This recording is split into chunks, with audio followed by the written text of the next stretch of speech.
Shri Sanjay Singh, 12 minutes. धन्यवाद महोदय, आपने इस अति महत्वपूर्ण बिल पे मुझे अपनी बात कहने का मौका दिया। महोदय, आज पूरा देश इस संसद को देख रहा होगा। पूरे देश की सीमाओं पर 15,000 किलोमीटर भारत की सीमा को सुरक्षा करने वाले हमारे जवान, हमारे अधिकारी आज हमारी इस डिबेट को सुन रहे होंगे और वो देख रहे होंगे कि किस तरह से मोदी जी की सरकार उन जवानों के साथ, उन अधिकारियों के साथ जो अपने प्राणों की आहुति देकर देश की रक्षा करते हैं, उनके साथ अन्याय करने जा रही है, घोर पाप करने जा रही है।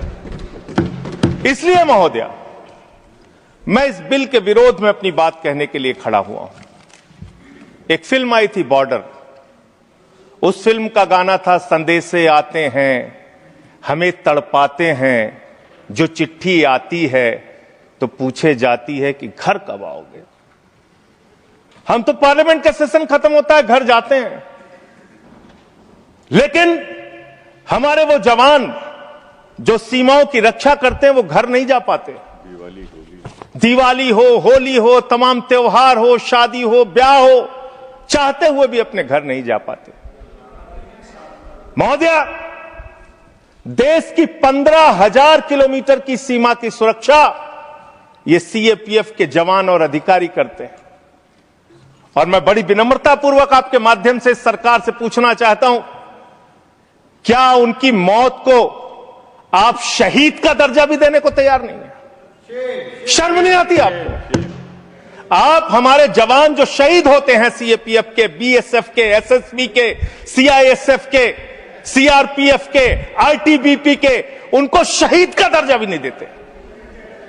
सीआरपीएफ के 40 जवान पुलवामा में शहीद हुए, उनके नाम पर घूम घूम कर पूरे देश में प्रधानमंत्री ने वोट तो मांगा, लेकिन उनको शहीद का दर्जा नहीं दिया। कितना बड़ा गुनाह आप उनके साथ कर रहे हैं। महोदय, मैं आपको बताना चाहता हूं कि पिछले 50 वर्षों में एक दो नहीं, तमाम कमेटियों ने सीएपीएफ के अधिकारियों के पक्ष में रिपोर्ट दिया, रिकमेंडेशंस दिया, सरकार से अनुरोध किया कि उनको उनका अधिकार मिलना चाहिए। और यह अधिकार क्या है महोदय? 2025 मई का सुप्रीम कोर्ट का निर्णय है जो कहता है cadre review with in 6 months, slowly reduce the deputation of IPS officers with in 2 years। ये सर्वोच्च न्यायालय का निर्णय है, कोई हमारे घर से निकला हुआ निर्णय नहीं मान्यवर। और ये सर्वोच्च न्यायालय का निर्णय महोदय, ये लोग बदल रहे हैं, ये पूरा देश आज देख रहा है इनको। इसके पीछे कारण क्या है? वो कहते हैं कि पे लेवल 10 पे गजेटेड ऑफिसर्स के रूप में आईपीएस भी भरते हैं, यूपीएससी का एग्जाम पास करते हैं, और जो सीएपीएफ के अधिकारी हैं वो भी पास करते हैं। इसके आधार पे निर्णय आया। और 6 जो अलग अलग कमेटियों की रिपोर्ट आई, 1970 में एलपी सिंह जो सेक्रेटरी एमएचए थे, उन्होंने कहा finding avenues of promotion for officers of the IPS can not be the overriding objective. It would be very harmful to the morale of the force if in or anxiety to put IPS officers as commandants we were to deny promotion to experienced officers who have worked hard and proved themselves. फिर दूसरी report आई 66 से 77 में KF Rustam जी की first director general BSF. तीसरी report आई V G कानेतकर की 1966 में। फिर चौथी रिपोर्ट आई 2008 में आईएमएम अहमदाबाद की। फिर 5वीं रिपोर्ट आई 2015 में 7th पे कमीशन की। और 2 महत्वपूर्ण रिपोर्ट आई, मुझे लगता है चिदम्बरम साहब यहां नहीं बैठे होंगे, एक चिदम्बरम साहब की कमेटी की रिपोर्ट आई और एक एस्टीमेट कमेटी को चेयर कर रहे थे आपके आदरणीय पुरोधा भारतीय जनता पार्टी के पूर्व अध्यक्ष मुरली मनोहर जोशी जी। उनकी रिपोर्ट थी कि सीएपीएफ के अधिकारियों को प्रमोशन का वैसा ही मौका मिलना चाहिए जैसा कि आईपीएस अधिकारियों को मिलता है। ये मुरली मनोहर जोशी और पी चिदम्बरम जी की रिपोर्ट है। वो गृह मंत्री रह चुके हैं भारत सरकार के। इसके अलावा अब मैं इनकी शहादत के बारे में बताना चाहता हूं। उनकी संख्या जवानों की और अधिकारियों की 11 लाख है। CRPF 3,13,678, BSF 2,92,000, CISF 1,60,000, ITBP 89,000, SSB 97,000। ये इनकी संख्या है पूरे देश में। महोदया, इनकी शहादत जो हुई है आपको जानना चाहिए, पूरे देश को जानना चाहिए कितनी बड़ी शहादत है इनकी। सीआरपीएफ के 62 जवानों ने अब तक अपनी 62 अधिकारियों ने अब तक अपनी शहादत दी है और सभी रैंक के अधिकारियों और जवानों को मिला दिया जाए तो 2290 अधिकारियों और जवानों ने अपनी शहादत दी है। बीएसएफ के 85 अधिकारियों ने अब तक अपनी शहादत दी है और 2014 सभी रैंक के अधिकारी और जवानों ने अपनी शहादत दी है। सीआईएसएफ के एक अधिकारी ने अपनी शहादत दी है और 126 सभी रैंक के जवान और अधिकारियों ने अब तक अपनी शहादत दी है। आईटीबीपी के 13 अधिकारियों ने अब तक अपनी शहादत दी है और 182 सभी रैंक के अधिकारी और जवानों ने अब तक अपनी शहादत दी है। एसएसबी के 5 अधिकारियों ने अब तक अपनी शहादत दी है और सभी रैंक को मिला लिया जाए तो 51 अधिकारियों ने और जवानों ने अब तक अपनी शहादत दी। वीर गति को प्राप्त हुए, उनको तो शहीद आप मानते भी नहीं हैं। महोदया, मैं कुछ बड़े हमले जो देश में हुए उसको बता के, जब 2001 में भारत की संसद पे हमला हुआ, यह संसद अगर सुरक्षित है तो हमारे 19 सीएपीएफ के जवानों की बदौलत सुरक्षित है। 9 जवानों ने अपनी शहादत दी। मुंबई अटैक में 160 जवान और लोग अपनी शहादत दी। कश्मीर में 2014 में 20 जवानों ने अपनी शहादत दी। 2014 में वेस्ट बंगाल के एक्सप्लोजन में 2 जवानों ने अपनी शहादत दी। 2015 में 10 पुलिस फोर्स के लोगों ने अपनी शहादत दी। पठानकोट में 7 जवानों ने अपनी शहादत दी। 2016 में उड़ी अटैक में 19 जवानों ने अपनी शहादत दी। अमरनाथ के अटैक पे 7 जवानों ने अपनी शहादत दी। सुकमा अटैक में 9 सीआरपीएफ के जवानों ने अपनी शहादत दी और 2019 में 40 सीआरपीएफ के जवानों ने अपनी शहादत दी। पूरे देश में उनके नाम पे आपने वोट मांगा, लेकिन उनको शहीद का दर्जा आज तक नहीं दिया। महोदया, कब से इनका मामला चल रहा है और कितना खेल आपने किया इनके साथ? आप देखिए, 2010 में सीआरपीएफ के एक असिस्टेंट कमांडेंट की भर्ती होती है, 15 साल में कोई प्रमोशन नहीं। बीएसएफ के एक जवान की असिस्टेंट कमांडेंट की भर्ती होती है, 13 साल में कोई प्रमोशन नहीं। और एक आईपीएस अधिकारी की 2012 में भर्ती होती है, 13 साल में 4 प्रमोशन उसको मिलते हैं। हम आईपीएस के प्रमोशन के खिलाफ नहीं है, लेकिन सीएपीएफ के अधिकारियों को प्रमोशन क्यों नहीं, ये तो कम से कम आपको बताना पड़ेगा। इसी प्रकार से डिप्टी कमांडेंट पे 18 साल में एक प्रमोशन बीएसएफ सीआरपीएफ को और 20 साल में एक प्रमोशन बीएसएफ को, और आईपीएस अधिकारी को आईजी रैंक पे 19 साल में 5 प्रमोशन मिलकर आईजी वो बन जाते हैं। इसी प्रकार से 2003 में सेकंड इन कमांडेंट पे पहुंचता है एक सीआरपीएफ का अधिकारी और बीएसएफ 1997 में सेकंड इन कमांडेंट बनते हैं। 1997 बैच के अधिकारी और एडिशनल डायरेक्टर जनरल 1998 का आईपीएस बन जाता है। अब इनकी दशा क्या है मान्यवर? जो आपने इनके साथ किया, कैसे कैसे किया, यही अंतिम बात कह के अपनी बात समाप्त करूंगा। कब से ये लोग कानूनी लड़ाई लड़ रहे हैं? 2012 में इन्होंने हाई कोर्ट दिल्ली में एक रिट पिटीशन दाखिल किया। फिर 2015 में इनको दिल्ली हाई कोर्ट से इनके पक्ष में आदेश आया। 16 में फिर आप इनके खिलाफ चले गए। फिर फरवरी में सुप्रीम कोर्ट ने आपके आदेश, आपकी एसएलपी को रिजेक्ट किया। फिर 2 अप्रैल 2019 में फिर इनके पक्ष में आदेश आया, फिर 3 जुलाई 2019 को, सबसे महत्वपूर्ण यह है महोदया, 3 जुलाई 2019 को मेरे ख्याल से 2 कैबिनेट मंत्री तो हैं, वो जरूर रहे होंगे उस कैबिनेट में, कैबिनेट ने पास किया महोदया, इसी सरकार के कैबिनेट में। क्या लिखा है इसमें? This would result in grant of NFFU to eligible Group A executive cadre officers of CAPF. The decision would also benefit Group A executive cadre officers of CAPF for availing the benefit of NFSG at an enhanced rate of 30% as per guidelines. ये आपके cabinet का आदेश है, cabinet का आदेश आप खुद ही पलट रहे हैं। जो 2019 जुलाई में आपने इन अधिकारियों के पक्ष में एक निर्णय लिया, उसको आप खुद से पलट रहे हैं। महोदया, मैं आपके माध्यम से इस सरकार से कहना चाहता हूं, इन जवानों के साथ, इनके अधिकारियों के साथ ये अन्याय मत कीजिए। ये देश आपको माफ नहीं करेगा। ये भारत की सुरक्षा करते हैं, सीमाओं की सुरक्षा करते हैं, संसद की सुरक्षा करते हैं, एयरपोर्ट की सुरक्षा करते हैं। इन जवानों के साथ ये घोर अन्याय मत कीजिए। हालांकि आपको अन्याय करने की और अपमान करने की आदत है। स्वर्गीय बीजू पटनायक जैसे बहादुर व्यक्ति की पंडित नेहरू को आपने अपमान किया। आपसे बीजू पटनायक जैसे बहादुर, मैं महोदया इसी से इस विषय पर मैं खत्म कर रहा हूं। 1948 में पंजाब रेजिमेंट को युद्ध के वक्त बीजू पटनायक जी ने एक पायलट के तौर पर सीमा पे पहुंचाया था। आप उनको CIA का एजेंट कहते हैं। शर्म आती है आपके ऊपर। ये आप कर रहे हैं। आप अपमान करते हैं लगातार जिन्होंने इस देश के लिए अपना योगदान दिया।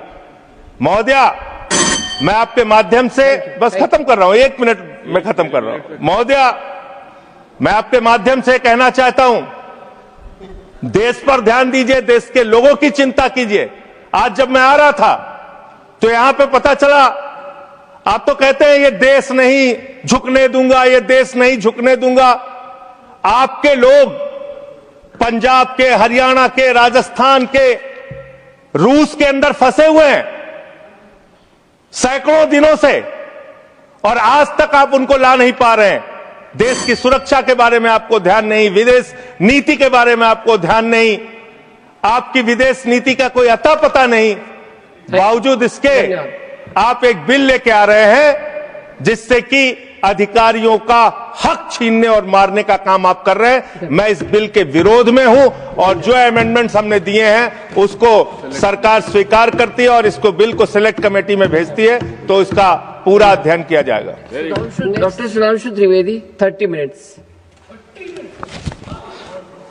माननीय उपसभापति महोदया, आज मैं सेंट्रल आर्म पुलिस फोर्स के बिल का समर्थन करने के लिए और क्यों खड़ा हुआ हूं, इसका मैं बिंदुवार विवरण सदन के सामने रखना चाहूंगा।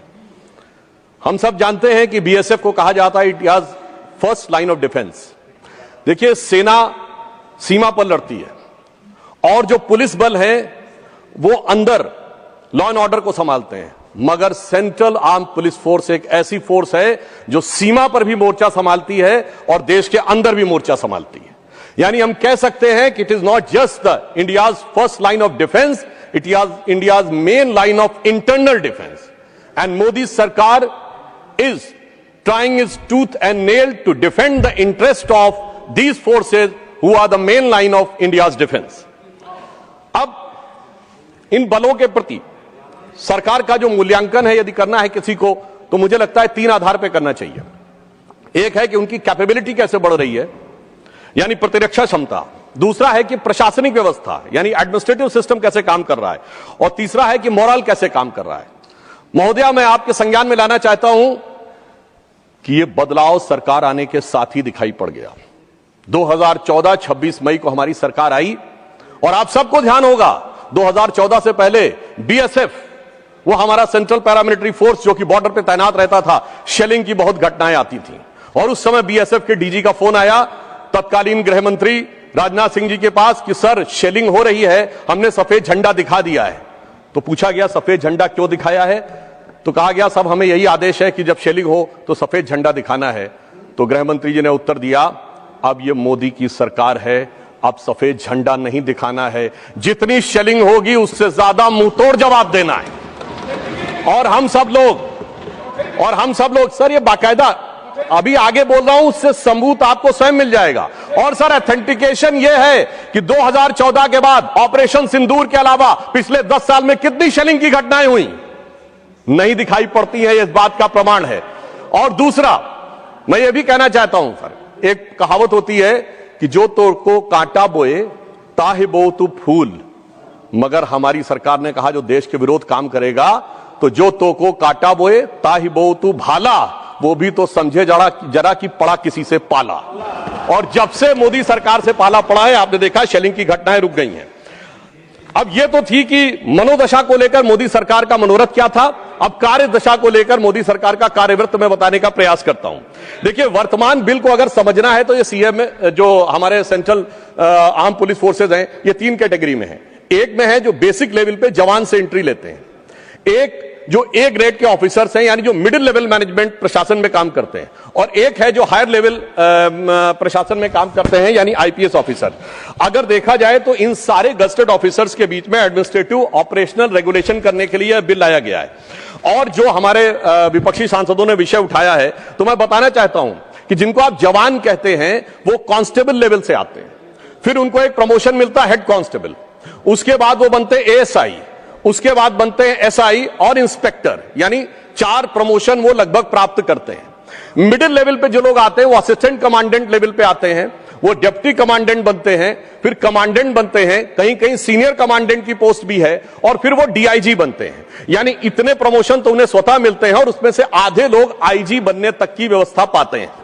अब मैं यहां बताना चाहता हूं कि इस बिल में इसी स्थापित व्यवस्था को व्यवस्थित रूप से परिभाषित करने का काम किया गया है ताकि किसी भी प्रकार का कंफ्यूजन और उसके कारण होने वाली ओवरलैपिंग न रहे। अब यहां एक और बात भी कहना चाहूंगा, इस बिल में एक सबसे बड़ा प्रावधान यह किया गया है कि डीआईजी लेवल पे अब आईपीएस अधिकारियों के लिए कोई भी आरक्षित व्यवस्था नहीं होगी कि जैसे पहले एक परंपरा मानी जाती थी कि 20% पद आरक्षित रहेंगे। अब डीआईजी लेवल तक असिस्टेंट कमांडेंट स्तर के लोग जा सकेंगे, 50% लोग आईजी लेवल तक जा सकेंगे और 1/3 लोग एडिशनल डीजी लेवल तक जा सकेंगे। तो मुझे लगता है बहुत व्यवस्थित व्यवस्था परिभाषित करके दी गई है ताकि ये सभी बलों में समान भी रहे और किसी भी प्रकार के मुकदमेबाजी की स्थिति भी न रहे। और अभी तक भी 45 से 48% लोग आईजी के पद तक पहुंचते हैं। अब यहां पर मैं यह भी बताना चाहता हूं कि जो यह कहा जा रहा है कि इससे मॉरल पर विपरीत प्रभाव पड़ेगा, तो एक स्टैटिस्टिक्स देना चाहता हूं। 10 लाख से अधिक लोग, 11 लाख के लगभग की पैरामिलिट्री फोर्सेस की पूरी स्ट्रेंथ है, इसमें जो गजेटेड ऑफिसर्स हैं वो केवल 1 से 1.5% हैं, और उनमें भी जो आईपीएस ऑफिसर्स हैं वो उसका भी 1 से 1.5% है, यानी 0.01 से लेके 0.015% पदों के ऊपर इसका प्रभाव पड़ रहा है। इस आधार पर यह कहना कि 11 लाख फोर्सेस के मॉरल पर इसका प्रभाव पड़ेगा, यह तर्क संगत नहीं लगता है।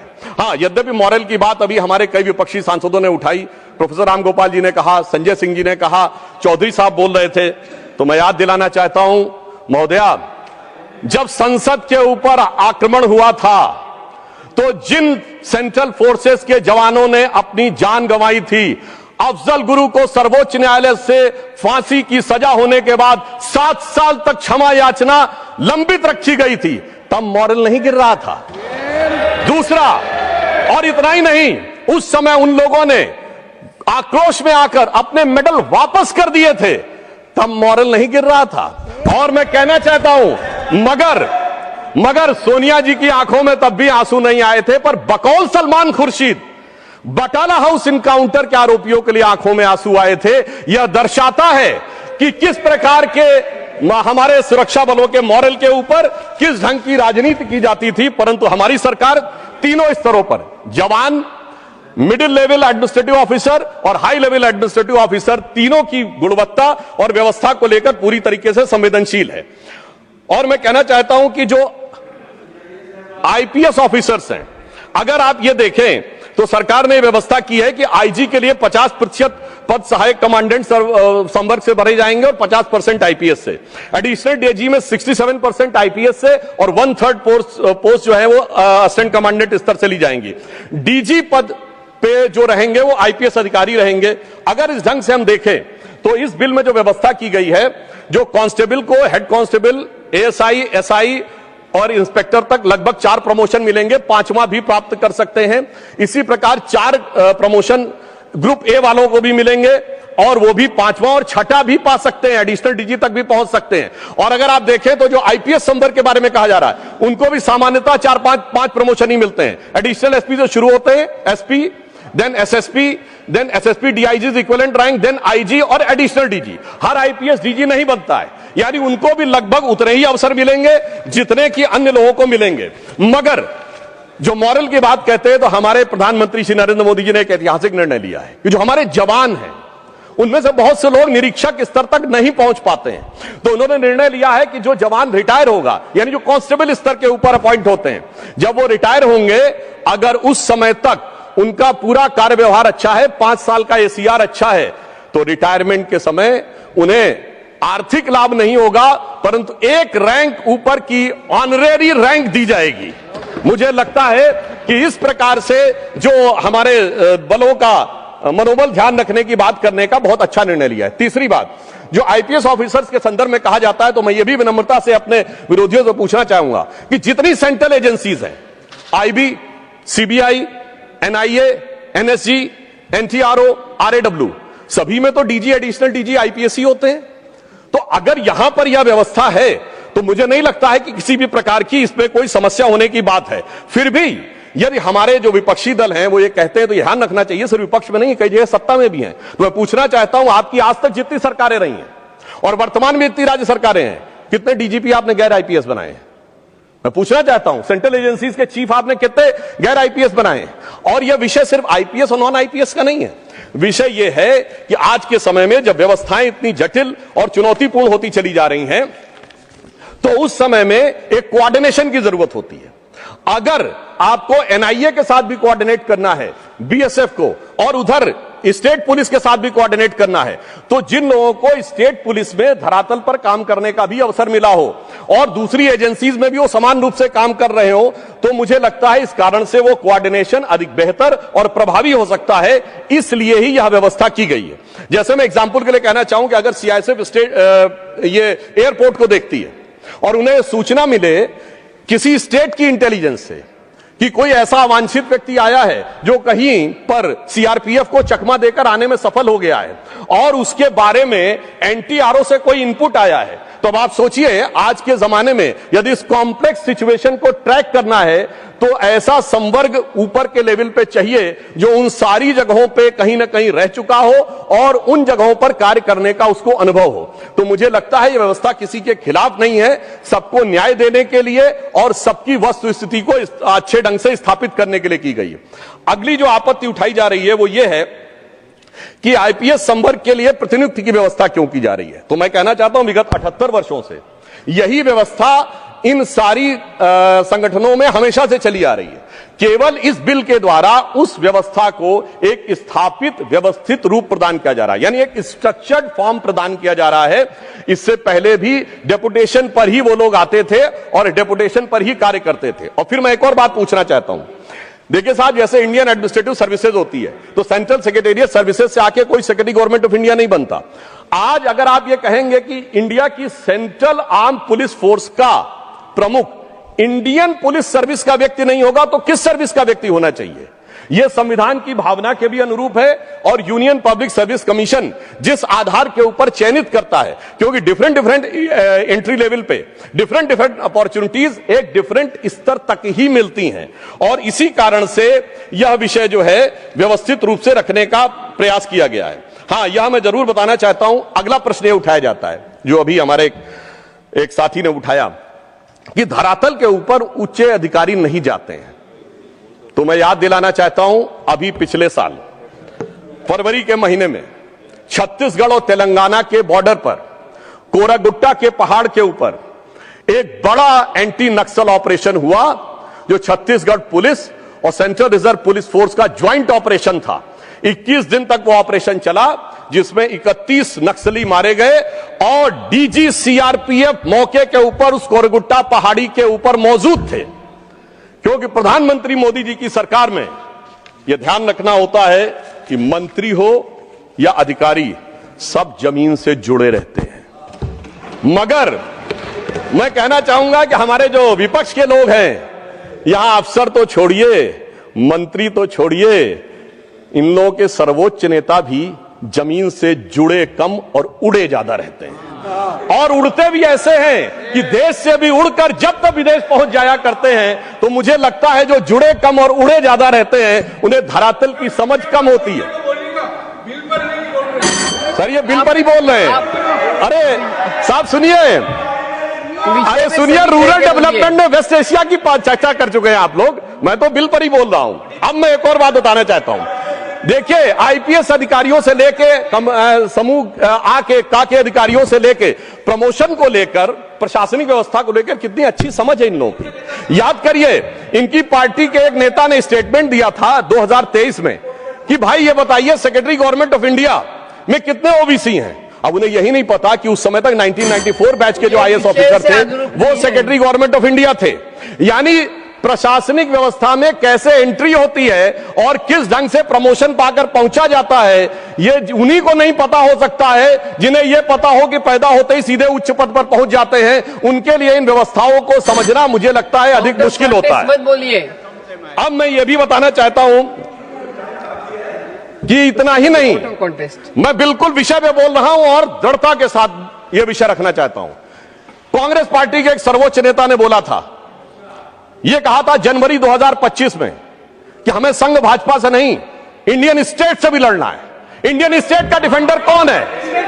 इंडियन स्टेट का डिफेंडर कौन है? Central administrative police force Indian state के डिफेंडर्स हैं।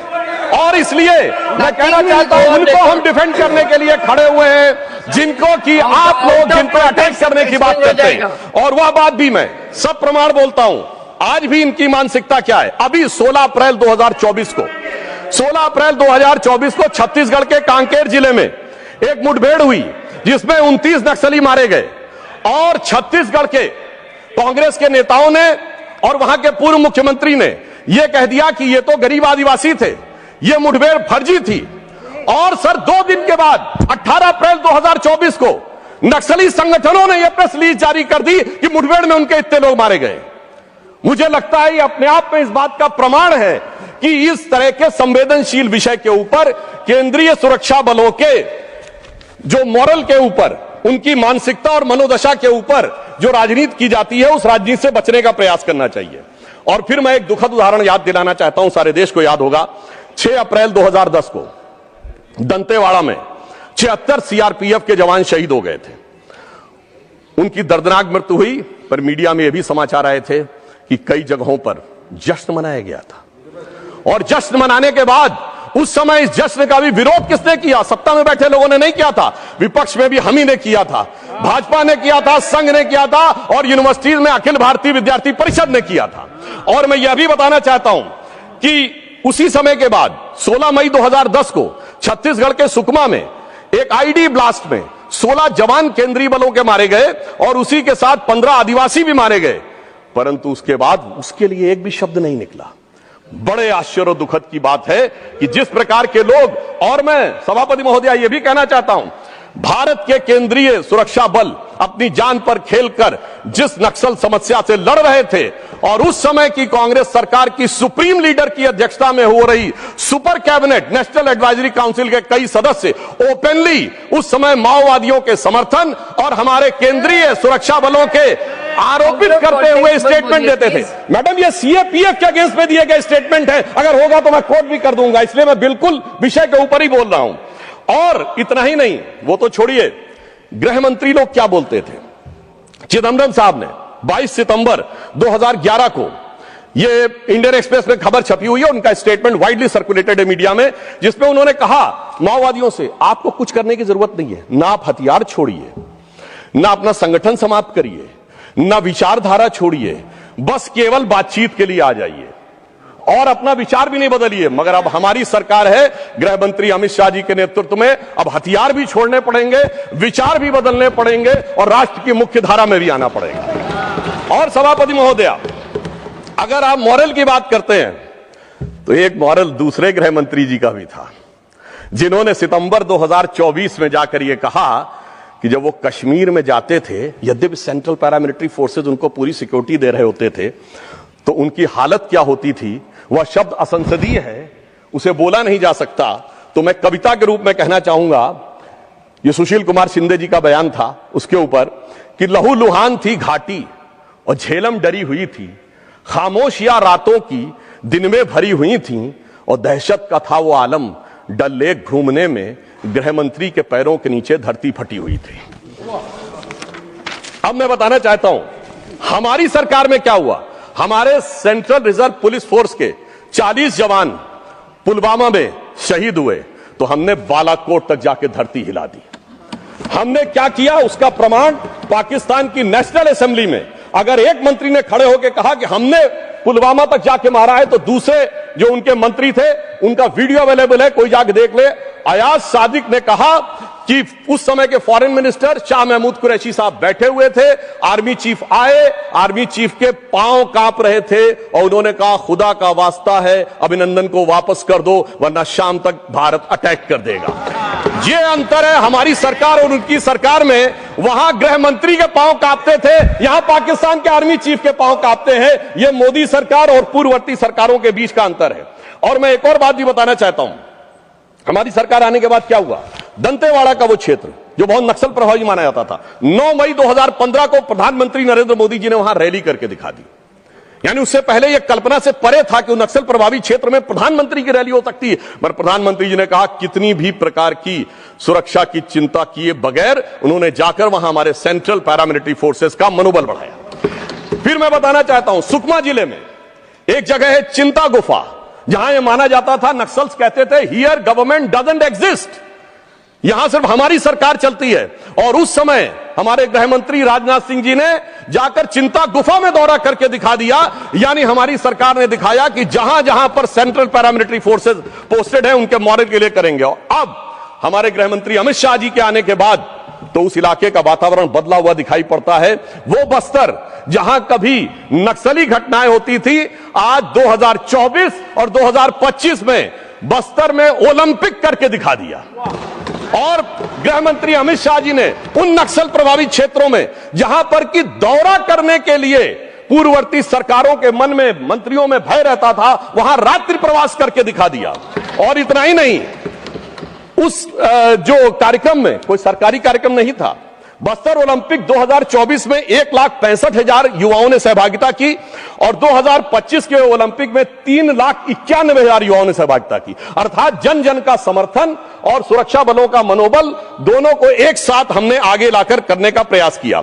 और यह तभी संभव हो पाया जब सिक्योरिटी फोर्सेस की पूरी कैपेबिलिटी और सरकार को उनका पूरा समर्थन था। और फिर एक दूसरे सांस्कृतिक कार्यक्रम का आयोजन किया गया, जिसमें राष्ट्रपति द्रौपदी मुर्मू जी गई इसी फरवरी में उद्घाटन में, और गृह मंत्री अमित शाह जी ने समापन किया।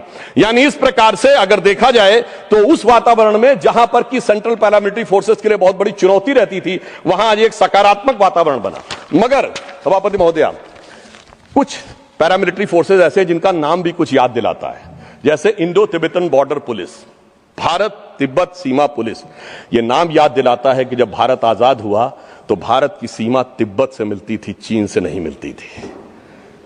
भारत तिब्बत सीमा पुलिस उस बात का प्रमाण है। मगर क्या करें, अचकन शेरवानी पहनने वाले, उर्दू और अंग्रेजी बोलने वाले, मंदिर के में डिप्रेशन महसूस करने वाले पंडित जी की शेरवानी में लगे हुए गुलाब ने इतने कांटे बो दिए कि भारत तिब्बत सीमा पुलिस, आज भारत तिब्बत सीमा भारत चीन की सीमा में आ गई और वो कांटे आज तक भारत के हृदय में पड़े हुए हैं। दूसरी बात मैं याद दिलाना चाहता हूं, हमारे बहुत प्रबुद्ध लोग बैठे हुए हैं विपक्ष की तरफ, इंडो तिब्बतन बॉर्डर पुलिस की स्थापना कब हुई? 24 अक्टूबर 1962। 20 अक्टूबर 1962 को चाइना ने अटैक कर दिया, तब याद आया कि सीमा की सुरक्षा के लिए कोई बल भी होना चाहिए। इसके लिए संस्कृत में कहावत होती है, प्रोदीप्ते भवने चकूप खननम, यानी आग लगने की संभावना हो तो पानी पहले से मत रखो, जैसे ही भवन में आग लगे वैसे ही कुआं खोदना शुरू करो। मुझे लगता है कि यह दूरदृष्टि कैसी थी भारत की सुरक्षा के लिए, ये आईटीबीपी का जो स्थापना और उसका वातावरण यह दिखाता है।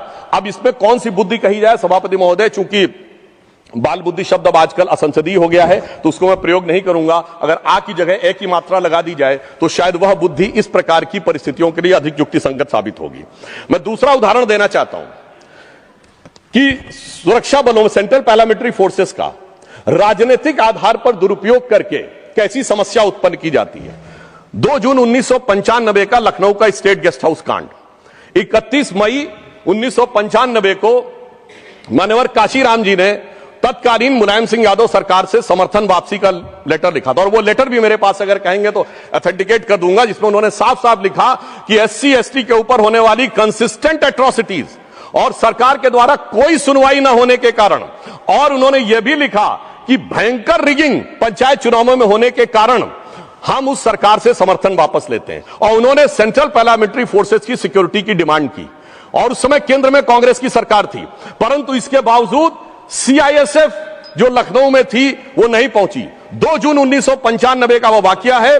उस समय उनका एक संदेशवाहक लखनऊ में भारतीय जनता पार्टी कार्यालय में हमारे तत्कालीन प्रदेश अध्यक्ष कलराज मिश्रा जी के पास आया, अटल जी से बात की गई, उन्होंने भी नरसिम्हा राव जी से बात किया, तो कहा गया सीआईएसएफ की यूनिट तो है लखनऊ में मगर वो मुहर्रम के ताजिए की खिदमत में लगी हुई है, इसलिए तत्काल पहुंचना मुश्किल होगा, उसमें कुछ घंटे लगेंगे। और उस समय वातावरण यह था कि वो कुछ घंटे बहुत भारी पड़ने वाले थे अगर सेंट्रल पैरामिलिट्री फोर्सेस नहीं पहुंचते, क्योंकि यूपी पुलिस का जो रवैया था वो बहुत साफ सबको दिखाई पड़ रहा था। मगर क्या बताएं सभापति महोदया, उस समय अपनी जान पर खेलकर हमारे तत्कालीन नेता स्वर्गीय ब्रह्मदत्त द्विवेदी जी भाजपा कार्यकर्ताओं को लेकर गए, और तब जाकर वहां पर मायावती जी की जान बचाने की स्थिति बनी। अगर समय रहते हुए सीआईएसएफ को भेज दिया गया होता तो यह परिस्थिति नहीं होती। मगर क्या बताएं, इधर बसपा के दलित विधायकों के जनाजे निकलने की बात हो रही थी, पर सीआईएसएफ जो था वो ताजिए की यात्रा की खिदमत में लगा हुआ था। और वैसे मैं थोड़ा सा विषयांतर होते हुए एक और भी बात कहना चाहूंगा। आजकल खमैनी साहब का बड़ा नाम लिया जाता है, जो शियाओं के धर्मगुरु थे, मगर साहब लखनऊ में शियाओं का मुहर्रम का जुलूस निकलने नहीं दिया जाता था, प्रतिबंध रहता था। वो तब शुरू हुआ जब अटल जी की सरकार आई 22 साल के बाद, तब जाके शियाओं का मदे साहबा का जुलूस निकलना शुरू हुआ, क्योंकि केंद्रीय सुरक्षा बलों का भी जो प्रयोग है वो धरातल पे तौल के किया जाता है। ये वाला वोट बैंक मजबूत है तो कोई बात नहीं, इसमें भी कौन शिया मजबूत है कि सुन्नी मजबूत है उसके आधार पर सीआईएसएफ के डिप्लॉयमेंट को देखा जाता था। अब यहां मैं ये कहना चाहूंगा, आज भी आपने देखा होगा बीएसएफ के ऊपर इस प्रकार के आरोप लगते थे जब कांग्रेस की सरकार थी कि बांग्लादेश से इन्फिल्ट्रेशन हो रहा है। मैं कहना चाहता हूं बीएसएफ की गलती नहीं थी, लैंड बाउंड्री एग्रीमेंट ही नहीं था। आधा गांव बांग्लादेश में, आधा गांव भारत में। 2016 में मोदी जी की सरकार ने आने के बाद वहां पर डिमार्केशन किया, लैंड बाउंड्री एग्रीमेंट हुआ। अब या तो गांव भारत में है या गांव बांग्लादेश में है, उसके बाद वहां कांटे की बाढ़ लगाई गई। इस कारण से अब इन्फिल्ट्रेशन रुका। मगर एक राज्य है जहां अभी तक भी फेंसिंग नहीं हो सकी है, वो है पश्चिम बंगाल। इसलिए अगर वहां पर बीएसएफ को जमीन नहीं मिल रही है तो मेरे विपक्षी साथियों से मैं पूछना चाहूंगा कि सेंट्रल पैरामिलिट्री फोर्स या सेंट्रल आर्म पुलिस फोर्सेस के लिए आपके मन में क्या है, यह इस बात से बहुत साफ हो जाता है। हाँ, एक बात मैं और कहना चाहता हूं कि चुनावों में 1989 तक सेंट्रल आर्म पुलिस फोर्सेस का उपयोग नहीं होता था। टीएन शेषन जी ने इसकी शुरुआत करवाई। पहले लोकल पुलिस यूज होती थी, और जब तक लोकल पुलिस होती थी धड़ाधड़ चुनाव जीतते थे। जब से central arm paramilitary forces 96 onwards deploy होनी शुरू हो गई हैं, क्योंकि वो उस राज्य के नहीं होते हैं, उनका किसी प्रकार का कोई कनेक्शन और वो नहीं होता है, उसके बाद से कांग्रेस और हमारे विपक्षी दलों के दिन थोड़ा गर्दिश में आने लगे हैं। क्योंकि पुराने जमाने में जैसे बूथ कैप्चरिंग और अन्य चीजें होती थी, सीएपीएफ के जवानों के द्वारा वो संभव नहीं होती। और मैं कह सकता हूं कि चुनावी ड्यूटी में हमारे सेंट्रल आर्म पुलिस फोर्सेज ने बहुत ईमानदारी, दृढ़ता और तत्परता के साथ काम किया है। आज भी पश्चिम बंगाल चुनाव में यह सवाल उठाया जाता है कि इतनी कंपनीज सीआरपीएफ की क्यों भेजी जा रही हैं। उसका बड़ा स्पष्ट सा कारण है, पहले 6-7 चरणों में चुनाव हो रहे थे, तो एक जगह से कंपनी रहेगी, दूसरे चरण में चली जाएगी, तीसरे में, अब 2 चरण में चुनाव है, तो मानी हुई बात है 3 गुनी अधिक कंपनीज की आवश्यकता तो होगी। इसलिए मैं अपने विपक्षी दलों से कहना चाहता हूं कि सेंट्रल आर्म पुलिस फोर्सेज के ऊपर किसी भी प्रकार की इस प्रकार की राजनीति से बचने का प्रयास करना चाहिए।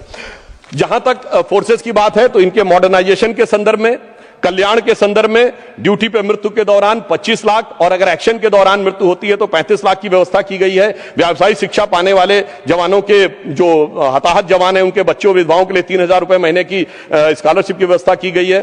2022 में सीएपीएफ पुनर्वास योजना शुरू की गई है और दुर्गम क्षेत्रों में जाने के लिए अगर देखा जाए तो हवाई यात्रा की सुविधा भी की गई है।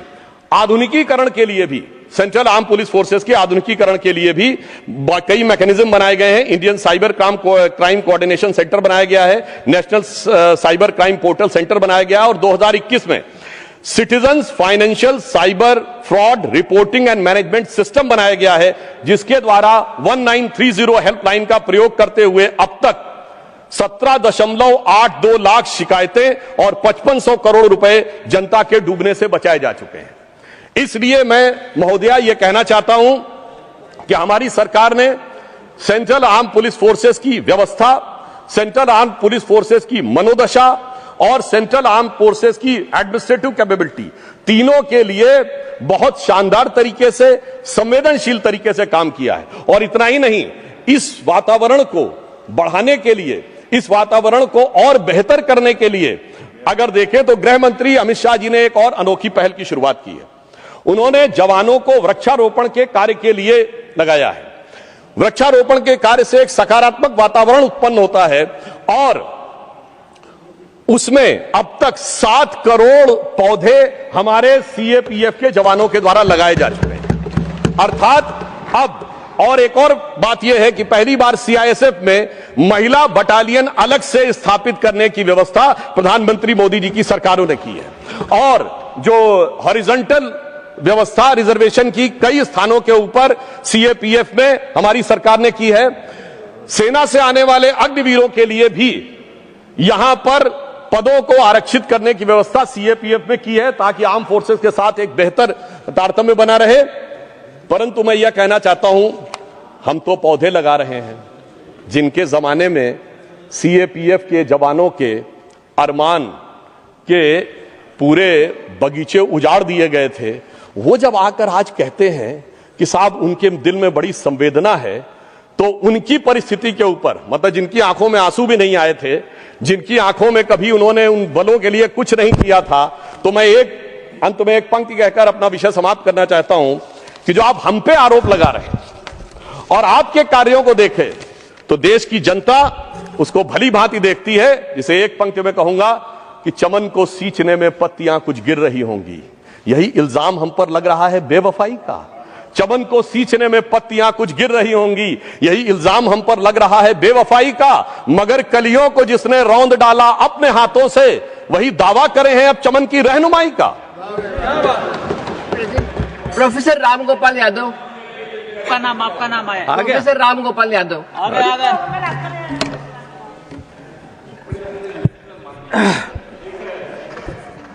धन्यवाद मैम।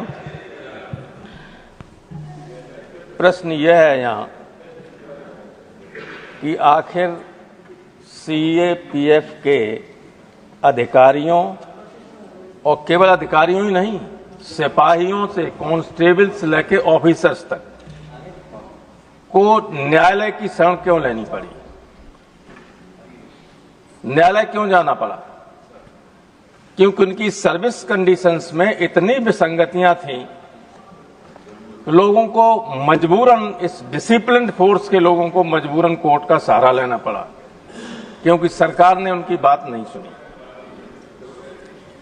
आईएएस और आईपीएस लोग तो कानून और नियम अपने हिसाब से बना ही लेते हैं, उनके हिसाब से ही जो बनता है मंत्री डॉटेड लाइन पर दस्तखत कर ही देते हैं, आप जानते हैं। और वो टाइम बाउंड प्रमोशन होता है।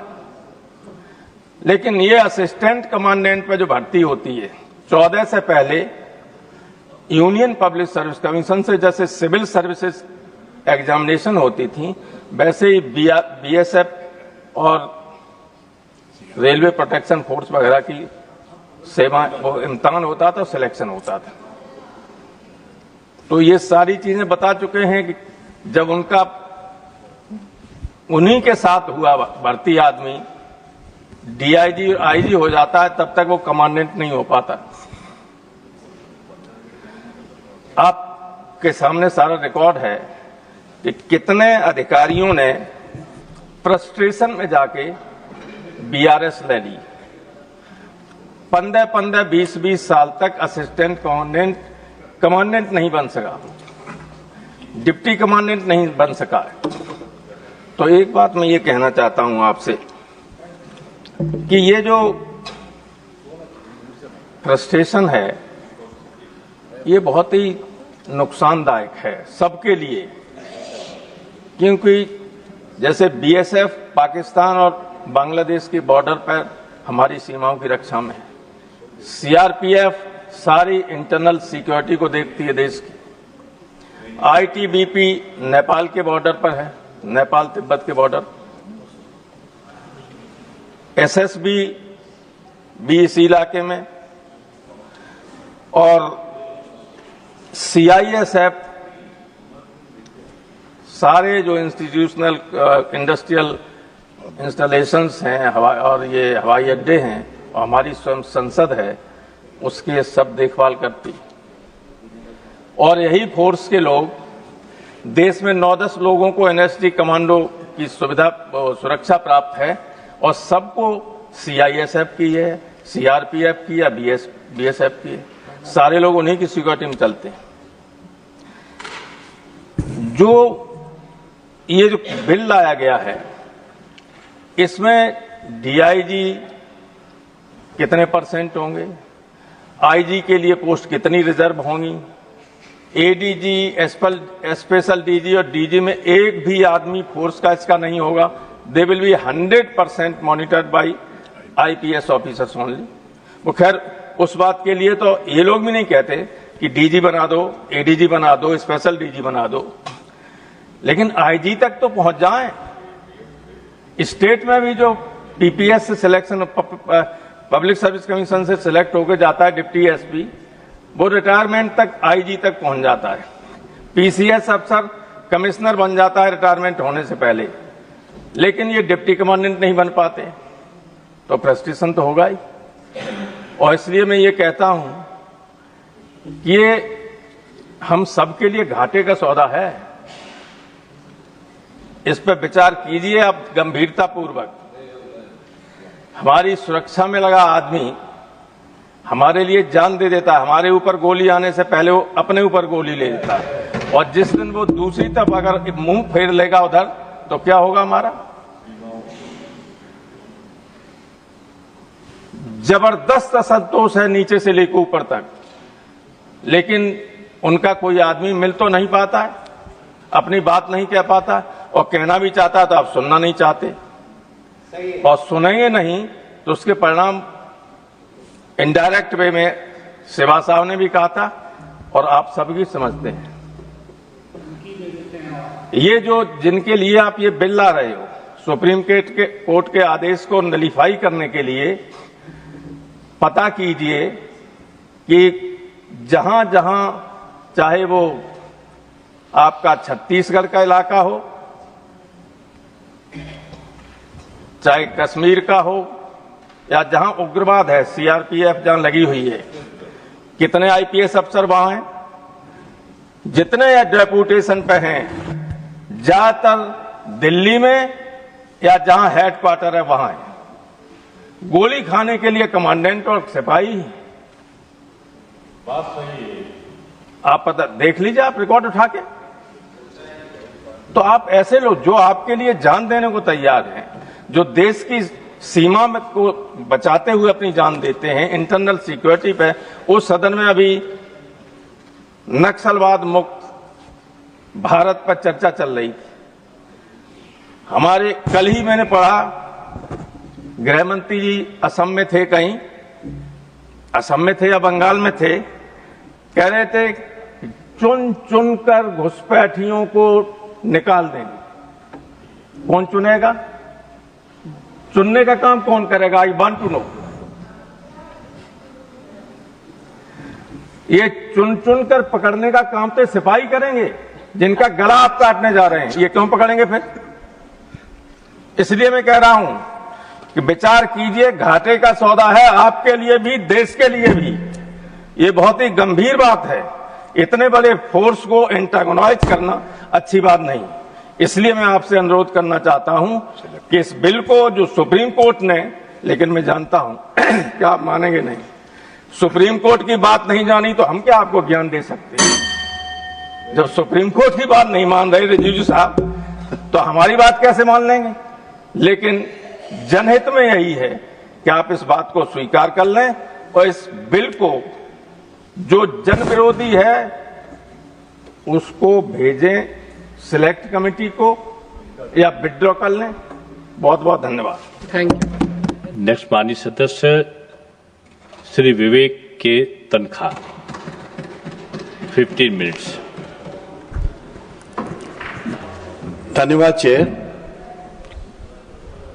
मैं बहुत मंथन करता रहा कि ये बिल का पर्पस क्या हो सकता है।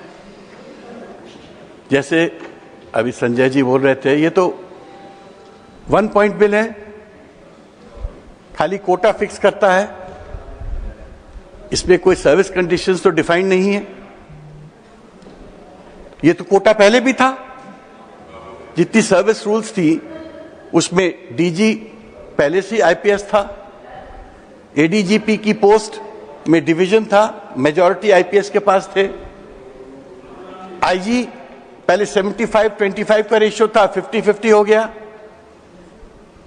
डीआईजी में भी रेशियो था पहले, मगर कोई आईपीएस ऑफिसर डीआईजी बनने में इंटरेस्टेड ही नहीं होता था, बुलाने पे नहीं आते थे। और आज भी हालत यही है कि 17 वैकेंसीज हैं आईजी की पोस्ट पे इन दीज 5 सर्विसेज, और बुलाने पे कुछ ऑफिसर्स आते हैं अपनी व्यवस्था के लिए, they want a good posting, sometimes उनकी spouses are posted in those places. तो फ्रैंकली स्पीकिंग मुझे इस बिल का कोई पर्पस नहीं दिख रहा है। आज भी 2 पिटिशंस मेरे पास नाम है, उत्तराखंड हाईकोर्ट में पेंडिंग है बाय आईपीएस ऑफिसर्स, जो कह रहे हैं कि हमको डेपुटेशन में नहीं जाना है। जब वो डेपुटेशन में आने में इंटरेस्टेड नहीं है, 18 वैकेंसीज आईजी की पोस्ट में आपके पास वेकेंट हैं, तो ये अम्ब्रेला बिल की क्या आवश्यकता थी? आप तो ये अपॉइंटमेंट्स पहले से कर रहे थे, आपको तो ये अपॉइंटमेंट्स अवेलेबल थे। आईपीएस ऑफिसर्स डीजी बनते थे, आईपीएस ऑफिसर्स ही मेरे मित्र थे उसमें बहुत सारे। विजय रमन बहुत अच्छा ऑफिसर था मध्य प्रदेश काडर का, वो डीजी आईडीजीपी था सीआरपीएफ में, उसने नक्सल ऑपरेशन में बहुत नाम कमाया। ही वॉज ऑल्सो इंजर्ड, फिर उसकी डेथ भी हो गई बाद में। तो मैं तो जानता हूं, मैं तो दोनों पक्षों को जानता हूं, और मेरी लंबी बातचीतें सालों से इन लोगों से हो रही हैं। इनका डिमांड क्या थी? इनकी डिमांड मात्र ये थी 2011-12 में जब ये दिल्ली हाईकोर्ट गए कि सर हम भी एक ऑर्गेनाइज फोर्स है, हम क्लास ए ऑर्गेनाइज ड्यूटी करते हैं, जैसे आप दूसरे आर्म्ड फोर्सेस को ऑर्गेनाइज फोर्स का दर्जा देते हो जिससे एनएफयू का एडवांटेज मिलता है, वो हमको भी दे दीजिए। हाईकोर्ट ने इनकी बात मानी, सरकार सुप्रीम कोर्ट गई, सुप्रीम कोर्ट ने भी इनकी बात मानी, सरकार ने रिव्यू पिटीशन लगाई, वो भी डिसमिस हुई। कंटेम्प्ट पिटीशन पेंडिंग है जिसकी 8 अप्रैल को पेशी है। तो अगर आप खाली सुप्रीम कोर्ट के जजमेंट को निगेट करने के लिए ये बिल ला रहे हैं, तो ये बिल आपका सक्सेसफुल नहीं होगा। और इसलिए नहीं होगा क्योंकि मैं जानता हूं कि इस बिल में मैं जो सेक्शन 3 है, पॉसिबली इनके ऑफिसर्स ने जिन्होंने ये बिल जल्दबाजी में बनाया है, दे फॉरगॉट कि ये बिल में ये जो क्लॉज 3 है, अभी तो सेक्शन बन नहीं सकता, सेक्शन तो पास होने के बाद बनता है। ये क्या कहता है section clause 3? Notwithstanding anything contained in any other law for the time being in force, any judgment decree or order of any court, मतलब हाई कोर्ट, सुप्रीम कोर्ट या किसी भी कोर्ट के कुछ भी आदेश हो, और any order issued from time to time, the central government may by notification make rules to provide for the method, manner and mode of recruitment including promotion and deputation. मुझे बहुत आश्चर्य लग रहा है कि आप जो निगेट करने वाले हो सुप्रीम कोर्ट के जजमेंट्स को, या जो फैसिलिटी सुप्रीम कोर्ट ने इनको एक राइट के तौर से मुहैया कराई है बाय अ रूल।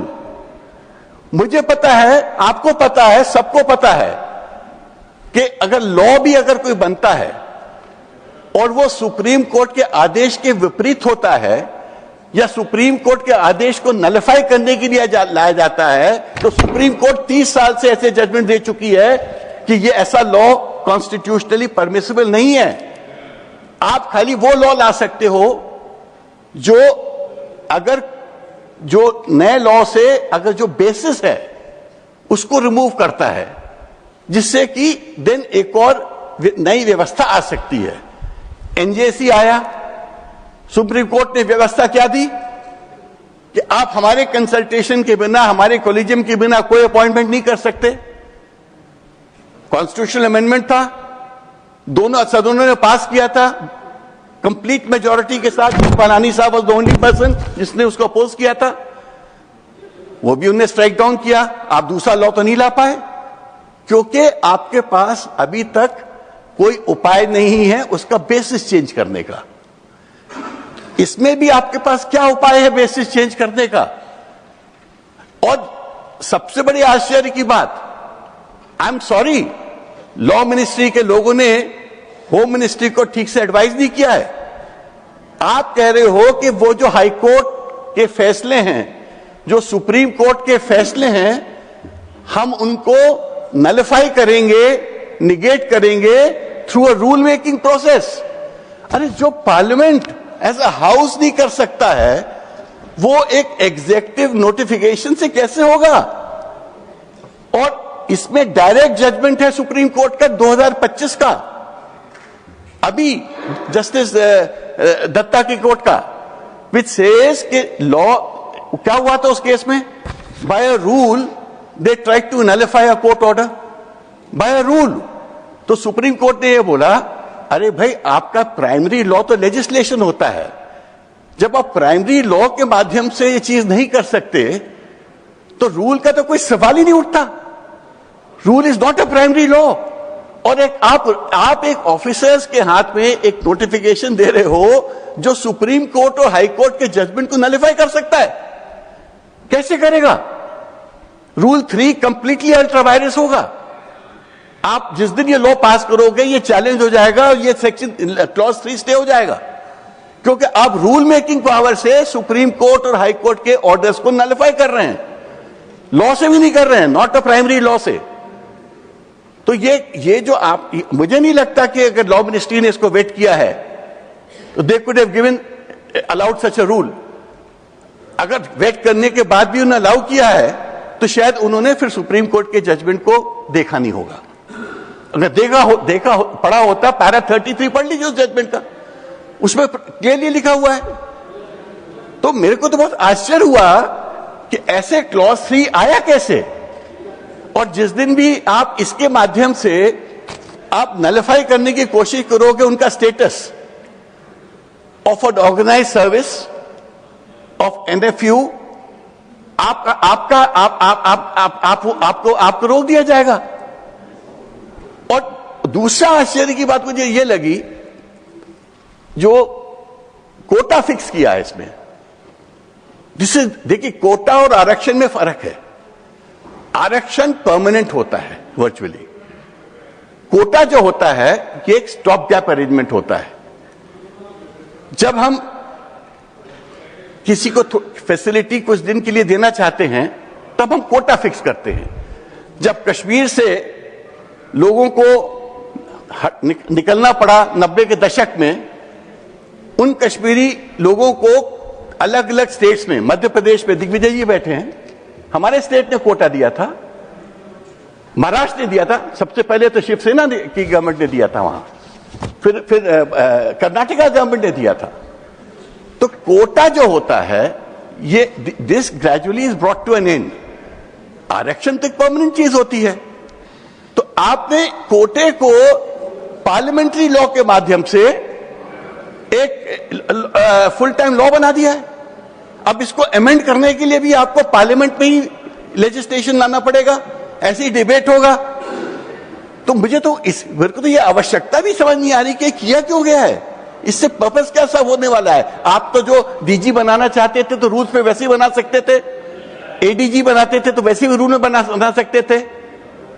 तो फ्रैंकली स्पीकिंग ये बिल कोई पर्पस अचीव नहीं कर रहा है, बल्कि it is actually demoralising the force. होता क्या है, कल भाई जब रुस्तम सिंह जी डीजी बने बीएसएफ के, फर्स्ट डीजीपी थे सर, उन्होंने स्टैब्लिश किया था सीआरपीएफ। कानिटकर साहब ने स्टैब्लिश किया था सीआरपीएफ। उसी वक्त एलपी सिंह जी थे होम सेक्रेटरी। वो इन लोगों ने क्या बोला था उस वक्त, मैं उनको कोट करता हूं, उन्होंने ये बोला था कि हम ये जो क्रिएट कर रहे हैं, हम इसलिए कोई the efficiency of the force is not a career planning for the IPS cadre must be paramount concern. मतलब हम आईपीएस के लिए कोई ये कार्डर नहीं क्रिएट कर रहे हैं। IPS came as a stop gap arrangement till the cadre develops. शुरू में छोटी पोस्ट पे लोग आते हैं, इस 30-40 साल में वो सब आगे बढ़ते चले गए, आईजी तक बन गए, एडीजीपी भी बनेंगे, एक दिन डीजी बनेंगे। अब आप सोचिए कि सीआरपीएफ का आदमी को बोल दिया जाए कि तुमको किसी प्लेस पे, अगर वो कार्डर पोस्ट का है कल को, और कह दिया जाए कि आपको डीजीपी किसी स्टेट पे बना दिया जाएगा, क्या स्टेट पुलिस को अच्छा लगेगा? और ये लोग, इनका फोर्स से कोई डायरेक्ट कनेक्ट नहीं होता, ये चंद समय के लिए आते हैं फिर चले जाते हैं। तो मेरा ये कहना है कि आपको ये आउट ऑफ बॉक्स थिंकिंग के लिए जरूरत नहीं थी। आप इसको जो लॉ था इसको सील करके क्या करेंगे? ये मुझे ऐसा लगता है कि जो आईपीएस लॉबी है वो अपनी इन पोजीशंस को छोड़ना नहीं चाहती थी। उन्होंने एक सिचुएशन क्रिएट कर दी कि भाई ये बहुत जरूरी है, ये बहुत जरूरी है। किसी ने जजमेंट्स को भी नहीं देखा और कोई बिना किसी पर्पस सर्व हुए ये चीजें अब बना दी गई हैं। तो मुझे तो बल्कि एक बहुत अच्छा एक प्रदीप जो कवि हैं, उनकी वो पंक्ति याद आ रही है कि जब उन्होंने कहा कि हम लाए हैं तूफान से किश्ती निकाल के, इस देश को रखना मेरे बच्चों संभाल के। तुम ही भविष्य हो मेरे भारत विशाल के, इसे देश को रखना मेरे बच्चों संभाल के। अरे अगर हम इनको संभाल के नहीं रखेंगे, ये हमारी फोर्स है, ये हमारे बच्चे हैं।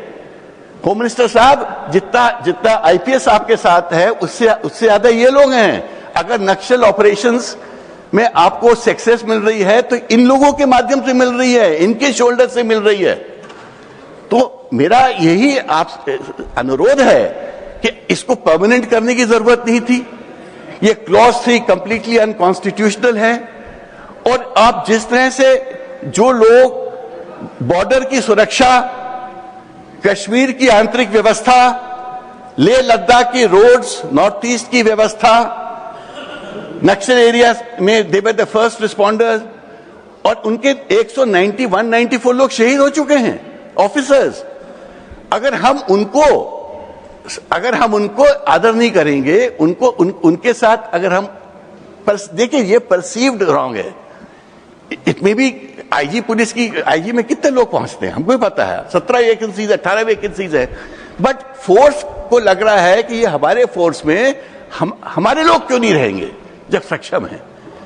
तो ये एक लार्जर क्वेश्चन है जो गवर्नमेंट फेस कर रही है। और मुझे लगता है कि अगर गवर्नमेंट इस बात से इन संकेतों को नहीं समझ पाएगी तो आप अपनी ही फोर्स को डिमोरलाइज करोगे। मैं तो ये भी कहता हूं, आज लेह लद्दाख में जब आपने सोनम वांगचुक को डिटेन किया था, सुप्रीम कोर्ट में मैटर चल रहा था, इस सरकार ने निर्णय लिया और 5 महीने बाद उनका रिवोक कर दिया, 12 महीने नहीं रखा उनको। मैं नहीं कहता उन्होंने गलती की, हो सकता है कि वो गलती थी, हो सकता है कि मिसअंडरस्टैंडिंग था, बट मेन चीज ये है कि अगर कोई चीज आपको लगता है कि देयर इज समथिंग अमिस और इतने सारे लोग इस विषय पे आपत्ति उठा रहे हैं, I feel it's a situation which must go to a committee and deliberate करिए। अभी भी हो सकता है कि डीजीपी आईपीएस का ही रहेगा, अभी भी आई एम श्योर एडीजीपी बहुत सारे आईपीएस के ही रहेंगे, मगर जो आईजी की पोस्ट है जिसके लिए इतना झगड़ा है, अगर आप चाहते तो एक छोटा सा प्रोवाइजो के लिए आते कि जो पोस्ट वेकेंट हैं उन पे हम कार्डर ऑफिसर्स को अपॉइंट करेंगे, उससे भी एक सोल्यूशन था। आपने स्टैट्यूटरी लॉ ले आए, अब तो अब उनको वो जो वैकेंसी रहेंगी, वैकेंसी आप कार्डर ऑफिसर से भर भी नहीं पाओगे।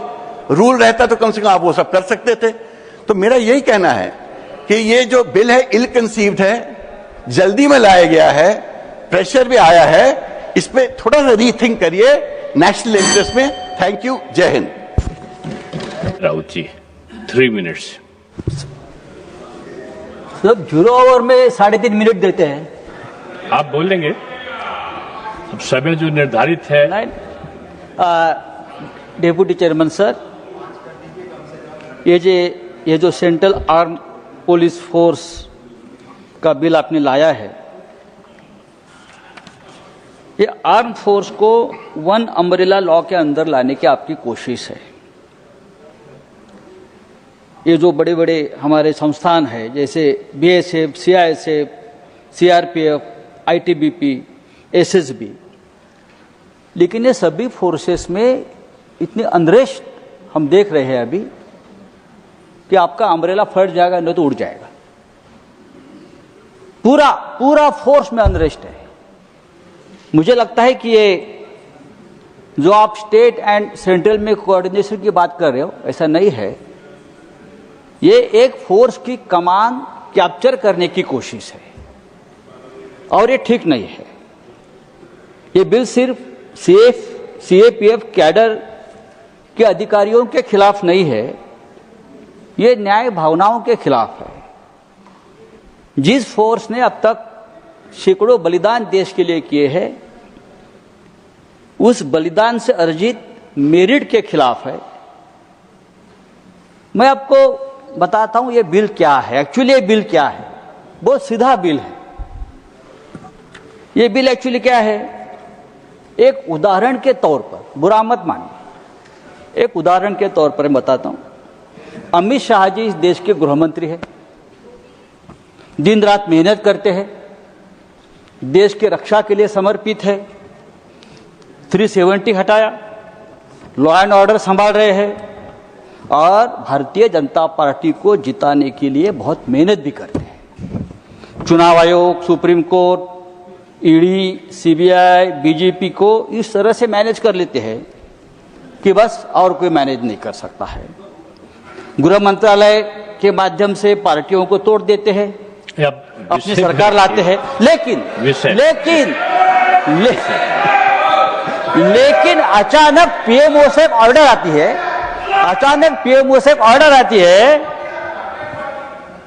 योगी जी को या देवेंद्र फडणवीस को दिल्ली जाकर गृह मंत्रालय की कमान और कमांड संभालो। आप विषय पर, लेकिन अमित भाई अपना काम करते रहेंगे, उनको मत डिस्टर्ब करो। देख के बजाय इधर देखकर बोलिए। ये बिल ऐसा ही है, सीएपीएफ अपना काम करता रहेगा, लेकिन इस फोर्स की कमान होगी आईपीएस के पास।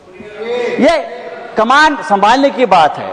देखिए, अगर किसी एक मंत्रालय की कमान किसी और को दी जाती है तो वो कितना डिस्टर्ब हो जाएगा, पूरा विभाग, पूरी मिनिस्ट्री।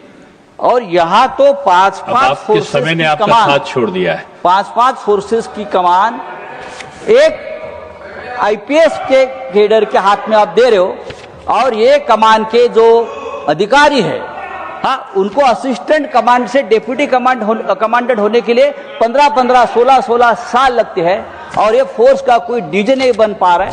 आप डीजी की पोस्ट बढ़ाइए, आप एडिशनल डीजी की पोस्ट बढ़ाइए। बहुत धन्यवाद। ये करिए, लेकिन फोर्स के ऊपर अन्याय मत करिए, क्योंकि यही फोर्स है जो ये संसद को, एयरपोर्ट्स, हम सबको हमारी सुरक्षा कर रहे हैं। सर, ये बहुत ही गंभीर बिल है और इसका खामियाजा हम सबको भुगतना पड़ेगा। अगर ये फोर्स में अनरेस्ट रहा तो ये बंदूकें जो उनके हाथ में है उसका दुरुपयोग भी हो सकता है। मैं आपको बताता हूं, बेसिकली ये डिमोरलाइज करने वाला बिल है, ये डिस्टर्ब करने वाला बिल है इतने बड़े फोर्स को। आपकी बात आ गई। हाँ, तो कृपा करके मैं सरकार को कहूंगा कि ये बिल आप सिलेक्ट कमेटी के पास भेज दीजिए। चर्चा बहुत हो चुकी है, उसका ऊपर पुनर्विचार होना चाहिए, क्योंकि ये बिल सामान्य बिल नहीं है, ये असामान्य बिल है। बहुत धन्यवाद। नेक्स्ट माननीय सदस्य श्री शक्ति सिंह गोहिल, 20 मिनट। धन्यवाद महोदय। देश के नागरिक चैन की नींद सो सकते हैं हम, क्योंकि सरहदों पर हमारी सेना दिन रात सजग रहती है। हमारे देश में इंटरनल सिक्योरिटी के लिए केंद्रीय सशस्त्र पुलिस बल के जवान जब अब चैन की नींद सोते हैं, वो दिन रात जाग के हमारी सुरक्षा करते हैं, इसलिए हम चैन की नींद सो सकते हैं। बड़े दुख के साथ कहना चाहता हूं, ये जो बिल आ रहा है वो केंद्रीय सशस्त्र पुलिस बलों के मनोबल को तोड़ने वाला है। आप कहोगे कैसे? मैं एक सीधा एग्जाम्पल देता हूं। अगर हमारे घर में, हमारे परिवार में डिसीजन लेने वाला हमारे परिवार का मुखिया रहता है, हम खुश रहते हैं। पर अगर डेप्यूटेशन पे बाहर से आके घर का मुखिया कोई बनाएगा, क्या हम खुश रह पाएंगे? ये बिल क्या कह रहा है सर? मैं आपको क्लॉज 3 पे ले जाता हूं। ये central armed police forces general administration bill 2026 clause 3 पे सर क्या कहते हैं? Clause 3 sub clause A, 50% of the post to be filled by deputation in the rank of inspector general. IG पे 50% बाहर से लाए हुए लोग डेप्यूटेशन में लगेंगे। Sir minimum 67% of the post to be filled by the deputation in the rank of additional director general. ADGP की post 67% minimum बाहर से लाके भरने की कोशिश है। Sir special director general and director general shall be filled by deputation only. इतनी जगहों पे आप बाहर से लाके डेप्यूटेशन पे लोग लगाओगे, तो इस फौज में जो दिन रात अपनी जान हथेली पे लेके काम करते हैं, जिनको प्रमोशन चाहिए, जो डिजर्व करते हैं, वो प्रमोशन से डिनाई होगे, तो उसमें एक फ्रस्ट्रेशन आएगा, उसके अंदर एक मायूसी आएगी। जो हमारी सुरक्षा के लिए कोई गुजरात का सीआईएसएफ का जवान या सीआरपीएफ का जवान नॉर्थ ईस्ट में अपने परिवार को छोड़ के कहीं माओवादी, कहीं आतंकवादी उनके खिलाफ लड़ते लड़ते शहीद होने की तैयारी रखता है, क्या उनके प्रमोशन की या उनके वहां बाहर से लोग ना आए, चाहे कहीं चुनाव हो, चाहे एयरपोर्ट हो, चाहे हमारी पार्लियामेंट हो, इस सुरक्षा में लगे हुए केंद्रीय सशस्त्र पुलिस बलों की वजह से हम सुरक्षित हैं। आज हम इस बिल के जरिए उनके पर काटने में लगे हैं, और इससे जो नुकसान होगा, उस नुकसान को हम सबको समझना होगा। मैं महोदय जरूर ये कहता हूं कि हां, अधिकार है पार्लियामेंट को कि कोई भी कानून पारित करे। हां, अधिकार है सरकार को कि कानून लाए, कानून में बदलाव भी लाए, कानून को रद्द भी करे, सरकार का अधिकार है। पर वहां पे 2 पैरामीटर्स लगे हैं।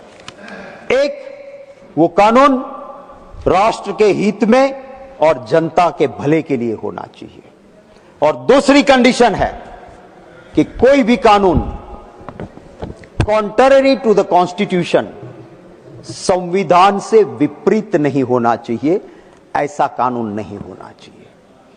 मैं महोदय, मुझे पता नहीं कि सरकार ने सुप्रीम कोर्ट के उस जजमेंट को जो 23 मई 2025 को ऑनरेबल जस्टिस अभय एस ओका और ऑनरेबल जस्टिस उज्जवल भोयान जी की पीठ ने दिया है, उसको देखा है कि नहीं?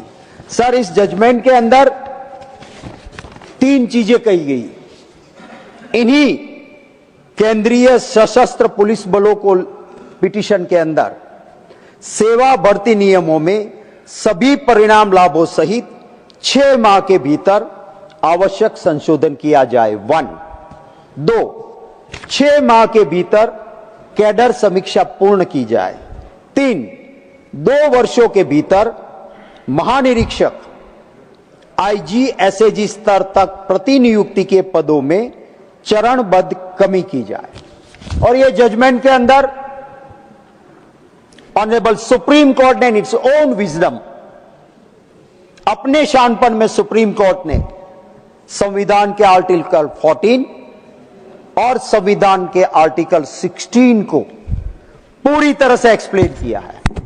सर, हमारे देश के ये संविधान के आर्टिकल 14 और आर्टिकल 16, ये दोनों को देखते हुए ये जजमेंट ऑनरेबल सुप्रीम कोर्ट ने दिया। और आप उस जजमेंट के खिलाफ रिव्यू पिटीशन दाखिल करते हो। चीफ जस्टिस ऑफ इंडिया की बेंच में वो रिव्यू पिटीशन आती है, रिव्यू पिटीशन आपकी खारिज हो जाती है, और फिर भी जब आप जजमेंट का इंप्लीमेंटेशन नहीं करते हो तो कंटेम्प्ट ऑफ द कोर्ट की पिटीशन आपके सामने आती है। उस वक्त पे आप एक ऐसा कानून लेके आते हो जो सुप्रीम कोर्ट के जजमेंट से खिलाफ है। इतना ही नहीं, आर्टिकल 14 और आर्टिकल 16 के खिलाफ है। And there can not be any law which is contrary to the provision of constitution. संविधान के खिलाफ का कानून पारित करने का अधिकार ना सरकार को है ना ये हाउस को है, क्योंकि हमारा संविधान सर्वोपरि है। तो ये कानून जो है वो संविधान की प्रोविजन के खिलाफ है। सर, मैं ये कहूंगा कि ये कानून इस विथ क्लियर हैंड्स नहीं है, इसकी मंशा साफ नहीं है। With a modified intention this law is introduced. मैं डेमोन्स्ट्रेट करूंगा सर कैसे। फर्स्ट, ये क्या करना चाहते मेरे साथी जो कि लर्नेड सीनियर एडवोकेट भी है विवेक तनखा जी ने कहा कि आईपीएस डेप्यूटेशन पे जाना नहीं चाहता है। आप बहुत सारे डेप्यूटेशन के पोस्ट क्यों खोल रहे हो? क्योंकि अगर कोई नॉन करप्ट और अगर कोई स्ट्रिक्ट आईपीएस ऑफिसर स्टेट में कहीं काम कर रहा है, आपको वहां से उनको हटाना है। कहां लेके जाओगे? यहां आपने एवेन्यू खोल दिया कि डेप्यूटेशन में केंद्रीय सशस्त्र पुलिस बल सीएपीएफ में डाल दो, तो वहां आपके लिए रास्ता खुला हो गया। दूसरा, अगर आपके सीएपीएफ जहां पे रिजर्व पुलिस फोर्स, जहां पे बॉर्डर सिक्योरिटी फोर्स, जहां पे Indo Tibetan border police force, सशस्त्र सीमा बल, central industrial security force CISF, ये दिन रात मेहनत करते हैं। अगर उन्हीं में से प्रमोशन लेता लेता कोई डीजी बना है, कोई आईजी बना है और आपके ट्यून पे डांस नहीं करना चाहता है, तो आप वहां पे डेप्यूटेशन के लाके बिठा दोगे अपने बंदे को, ताकि वहां जो अपनी मनमानी है वो कर सको। Only with this modified intention this law has been introduced in the house, और इसलिए मैं इसका विरोध करता हूं। इतना ही नहीं, मैं इस हाउस के सभी मेरे साथियों को कहता हूं कि दलगत राजनीति से ऊपर उठ के आप इस कानून को यहां पास करने के बजाय आप भेजिए सिलेक्ट कमेटी के पास और इसका अध्ययन करवाइए। जो आपकी सेवा में दिन रात लगे हैं, जो इस देश की सुरक्षा के लिए अपनी जान देने को तैयार है। आपने उनसे डायलॉग किया कभी? आपने उनसे बात की?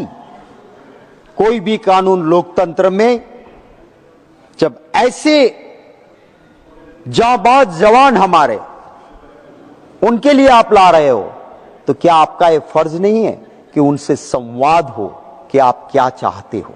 अगर उस पोस्ट में इतने सारे प्रमोशन हम रोक देंगे, ऑनरेबल सुप्रीम कोर्ट ने वेरी वाइजली एंड राइटली कहा कि selection of process is not important. आप ऑफिसर में कैसे सिलेक्ट हुए वो जरूरी नहीं है, आपकी ट्रेनिंग कैसे हुई है।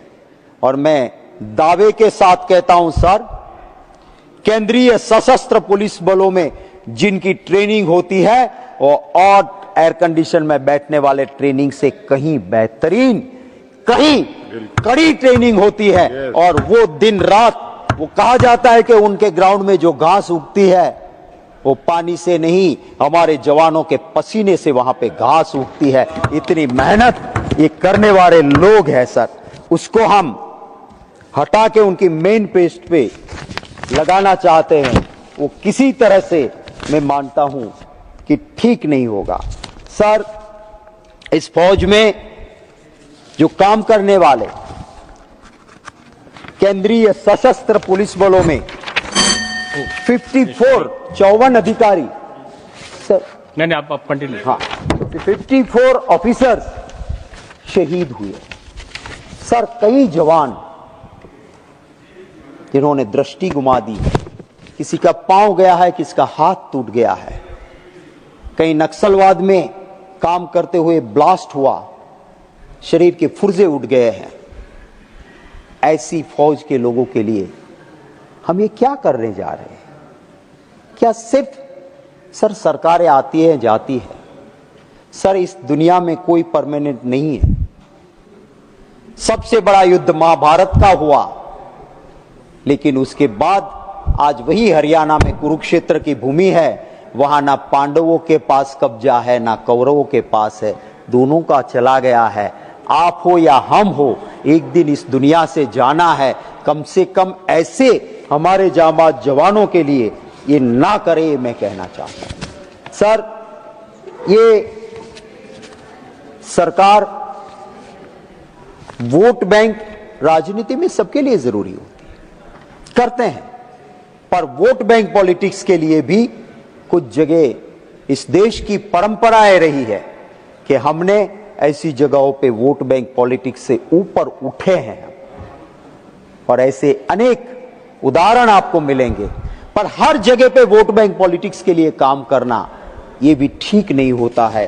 ये कानून आप जो आज लेके आ रहे हो, उसकी मंशा जो है वो किसी तरह से क्लियर नहीं दिख रही है। सर, पुलवामा में वो सेंट्रल रिजर्व फोर्स के वो जवान शहीद हुए। हम विकसित भारत की बात करते हैं, हमें पुरानी पार्लियामेंट पसंद नहीं आती है, हम 28,000 करोड़ खर्च करके नए बिल्डिंग बना सकते हैं। उस देश की सुरक्षा में लगे हुए जिनको शिफ्ट करना था, उनका एक मुखिया कहता है, अरे वहां के गवर्नर साहब भी बोले, कहा गया था कि एयरलिफ्ट करो। जो एटमॉस्फेयर है, जिस कॉरिडोर से हमें पसार होना है, वहां पे फुल रिस्क है, हमको एयरलिफ्ट करो। आपने एयरलिफ्ट नहीं किया और वहां से काफिला निकला। वो कमजोर इंसानियत के दुश्मन उन आतंकवादियों ने हमला किया और पुलवामा के अंदर हमारे केंद्रीय सशस्त्र पुलिस बल के जवान शहीद हो गए। उसके बाद चुनाव में कुछ पोस्टर्स लगे सेना के उन ड्रेस के साथ, पर उस केंद्रीय सशस्त्र पुलिस बल के शहीद हुए जवानों के लिए क्या किया हुआ है?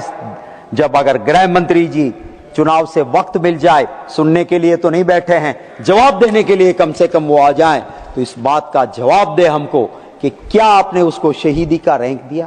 पैरामिलिट्री फोर्स में काम करने वाले हमारे वो जाबाज जवान दिन रात जो जान हथेली पे लेके देश के लिए लड़ते हैं, क्या आपने उन शहीदी के लिए, उनके लिए कोई चिंता की है? सर, मैं ये जरूर कहूंगा कि आज आप ये कानून लाके उन जवानों को मायूसी और फ्रस्ट्रेशन में तो भेजते। कभी कभी हम एमपी हो गए, बड़े पद पे आ गए, कुछ ऐसे ही आ जाते हैं और फिर इस तरह की बयानबाजी करते हैं कि कहीं एयरपोर्ट पे सीआईएसएफ की थप्पड़ भी खाते हैं। मैं मानता हूं कि हम लोगों को ऐसे कानून बनाते वक्त उस फौज में काम करने वाले, उस केंद्रीय सशस्त्र पुलिस दल में काम करने वाले हमारे जवानों की भावनाओं को समझना। अगर कोई आईपीएस ऑफिसर भी दिल से काम कर रहा है, हो सकता है वो नॉन करप्ट है, आपकी बात ना माने,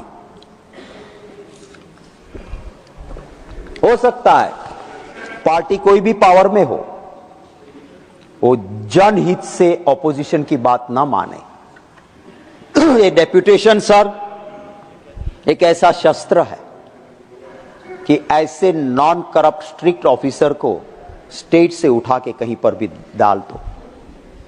मैं बहुत जिम्मेवारी के साथ कहता हूं, हमें फर्क होता है ऐसे आईपीएस ऑफिसर पे। मेरे गुजरात में रजनीश राय था, स्ट्रिक्ट नॉन करप्ट ऑफिसर, आपने डेप्यूटेशन पे नॉर्थ ईस्ट स्टेट में डाल के इतना परेशान किया, वो वहां से रिजाइन कर दिया उसने आईपीएस ऑफिसर से। इसको नुकसान किसको होता है? सिस्टम को नुकसान होता है। जिसकी अडवाणी जी ने तारीफ की थी लोकसभा में कि 332 बच्चों की जान एक आईपीएस ऑफिसर राहुल शर्मा ने बचाई थी। उस राहुल शर्मा को परेशानी कर करके उसने रिजाइन करके हाईकोर्ट में प्रैक्टिस शुरू कर दी। नुकसान किसका हुआ? इस सिस्टम का नुकसान होता है जब कोई नॉन करप्ट अच्छा ऑफिसर रिजाइन करता है। सर, एक आईपीएस ऑफिसर गुजरात की हाईकोर्ट की डिवीजन बेंच बहुत बेहतरीन आईपीएस ऑफिसरों में से चुन के उसको एक एसआईटी का हेड बनाते हैं और वो किसी से डरते नहीं है, वो किसी से परचेज नहीं किए जाते हैं और एक ठीक एसआईटी का काम करके हाईकोर्ट के सामने देते हैं।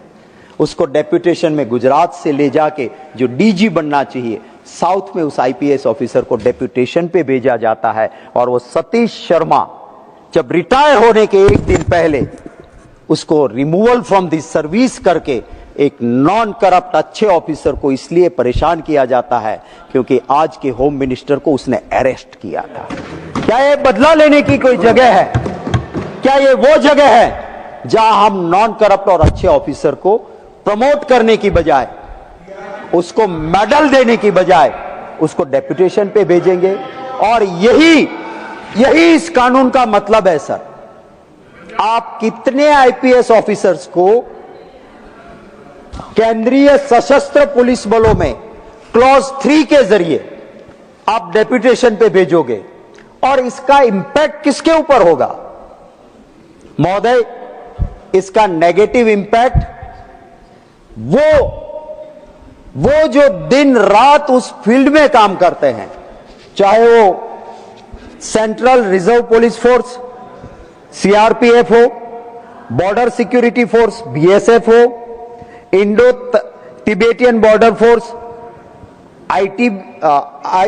आईटीबीपी हो, सशस्त्र सेना बल एसएसपी हो, central industrial security force CISF हो, उनको इसका नुकसान होगा क्योंकि उनके अधिकारी, सर आज हम भी राजनीति में होते हैं, सुधांशु भाई अभी बहुत अच्छा बोल रहे थे, उनकी भी मंशा ये होती है कि कभी मोदी जी मुझे मंत्री बना दे।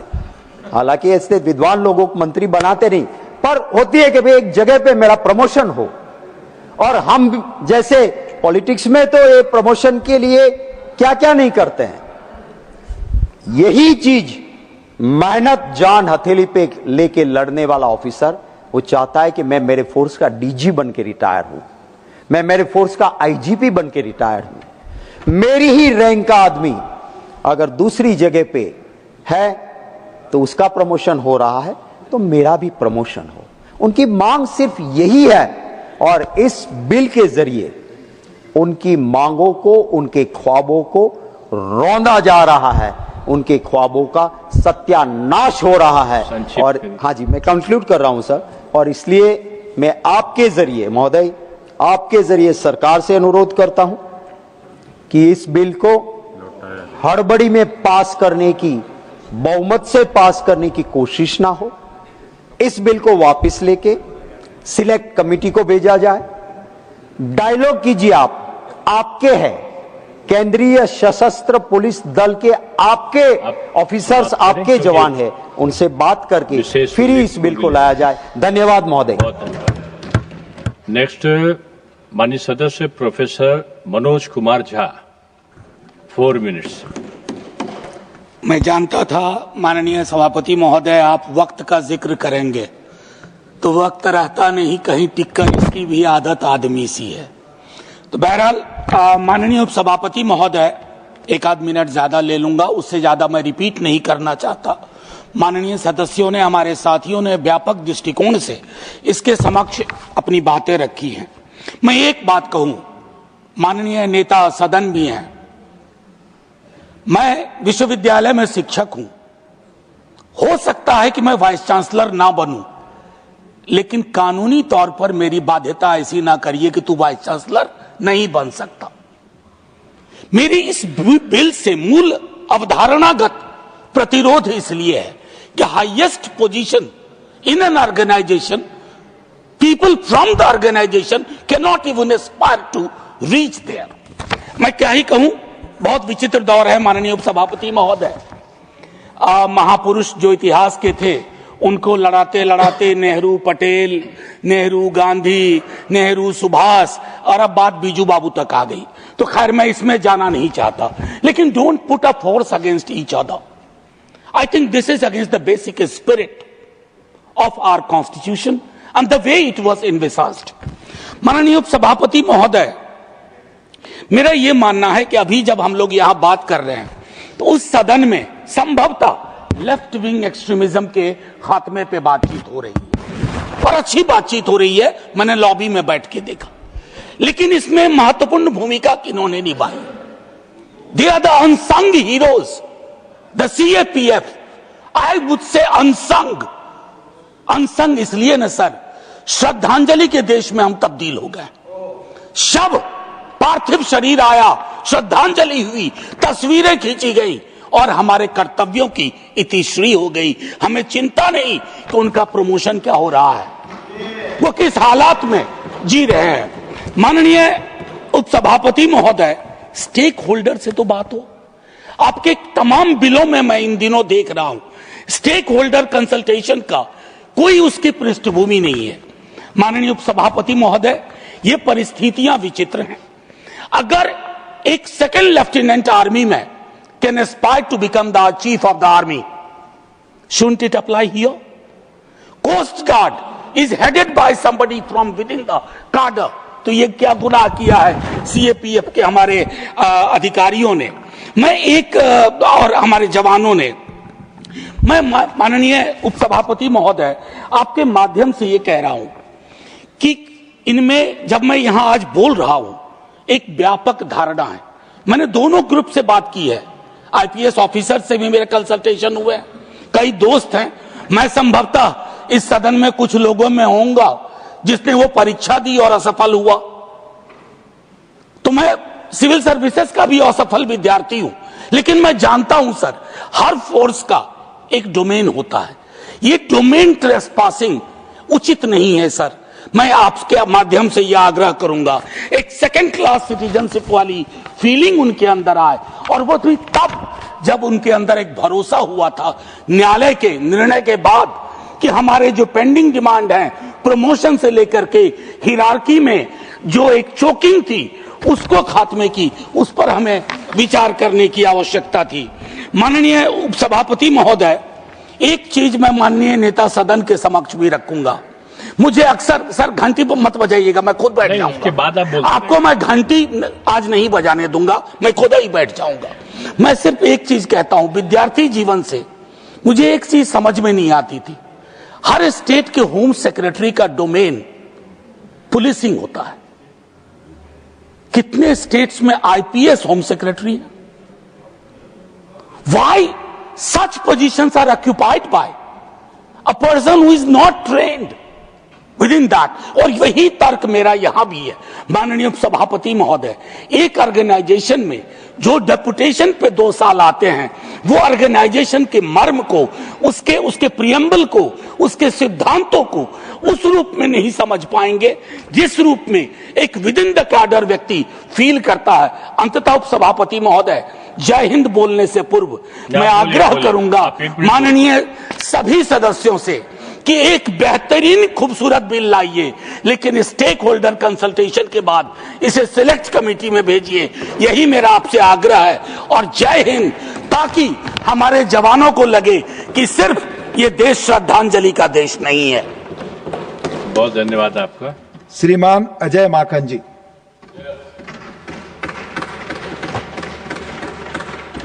उपसभापति महोदय, यह विधेयक प्रशासनिक सुधार नहीं है, बल्कि सर्वोच्च न्यायालय के ऐतिहासिक न्याय पर किया गया एक विधायी वार है। सरहद एवं नक्सल प्रभावित क्षेत्रों में जो जवान देश की रक्षा करता है, आज यह सरकार उनके भविष्य और पदोन्नति के अधिकारों का गला घोटने जा रही है। प्लीज आपस में प्लीज शांति बना प्लीज। उपसभापति महोदय, मैंने गृह मंत्रालय में मिनिस्टर ऑफ स्टेट का पदभार संभाला 2009 के आसपास, और सेंट्रल पैरामिलिट्री फोर्सेज उस जमाने में कहते थे सीपीएमएफ, जिसको आज सेंट्रल आर्म्ड पुलिस फोर्स कहते हैं, उसका भार चिदम्बरम साहब ने मुझे दिया हुआ था।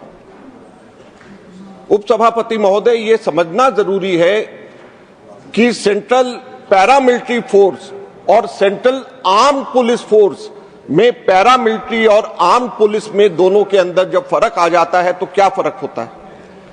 ये वो फर्क है जो कि भारत और पाकिस्तान में क्या स्थिति बना दी है। जो पैरामिलिट्री फोर्स, माननीय सदस्यगण प्लीज अपनी अपनी जगह बैठे। प्लीज माननीय सदस्यगण अपनी अपनी सीट बैठे प्लीज। उपसभापति महोदय, भारत के अंदर लोकतंत्र जिंदा है, जिसके सबसे बड़े कारणों में से एक कारण हमारी paramilitary forces, central arm police forces जो भी कहा जाए वो। जब भी कहीं पर चुनाव होते हैं, लोकतंत्र की रक्षा करने की जरूरत होती है, तो ये paramilitary forces, arm police forces का इस्तेमाल किया जाता है, जो दूसरे राज्य से भेजे जाते, ताकि दूसरे राज्य से गए हुए लोग न्यूट्रल तरीके से वहां पे कार्य कर सके। भारत के अंदर जैसे सेंट्रल आर्म पुलिस फोर्सेज हैं, पाकिस्तान के अंदर रेंजर्स और फ्रंटल कॉर्प्स करके 2 और उनके पैरामिलिट्री फोर्सेज हैं, लेकिन उनको फौज कंट्रोल करती।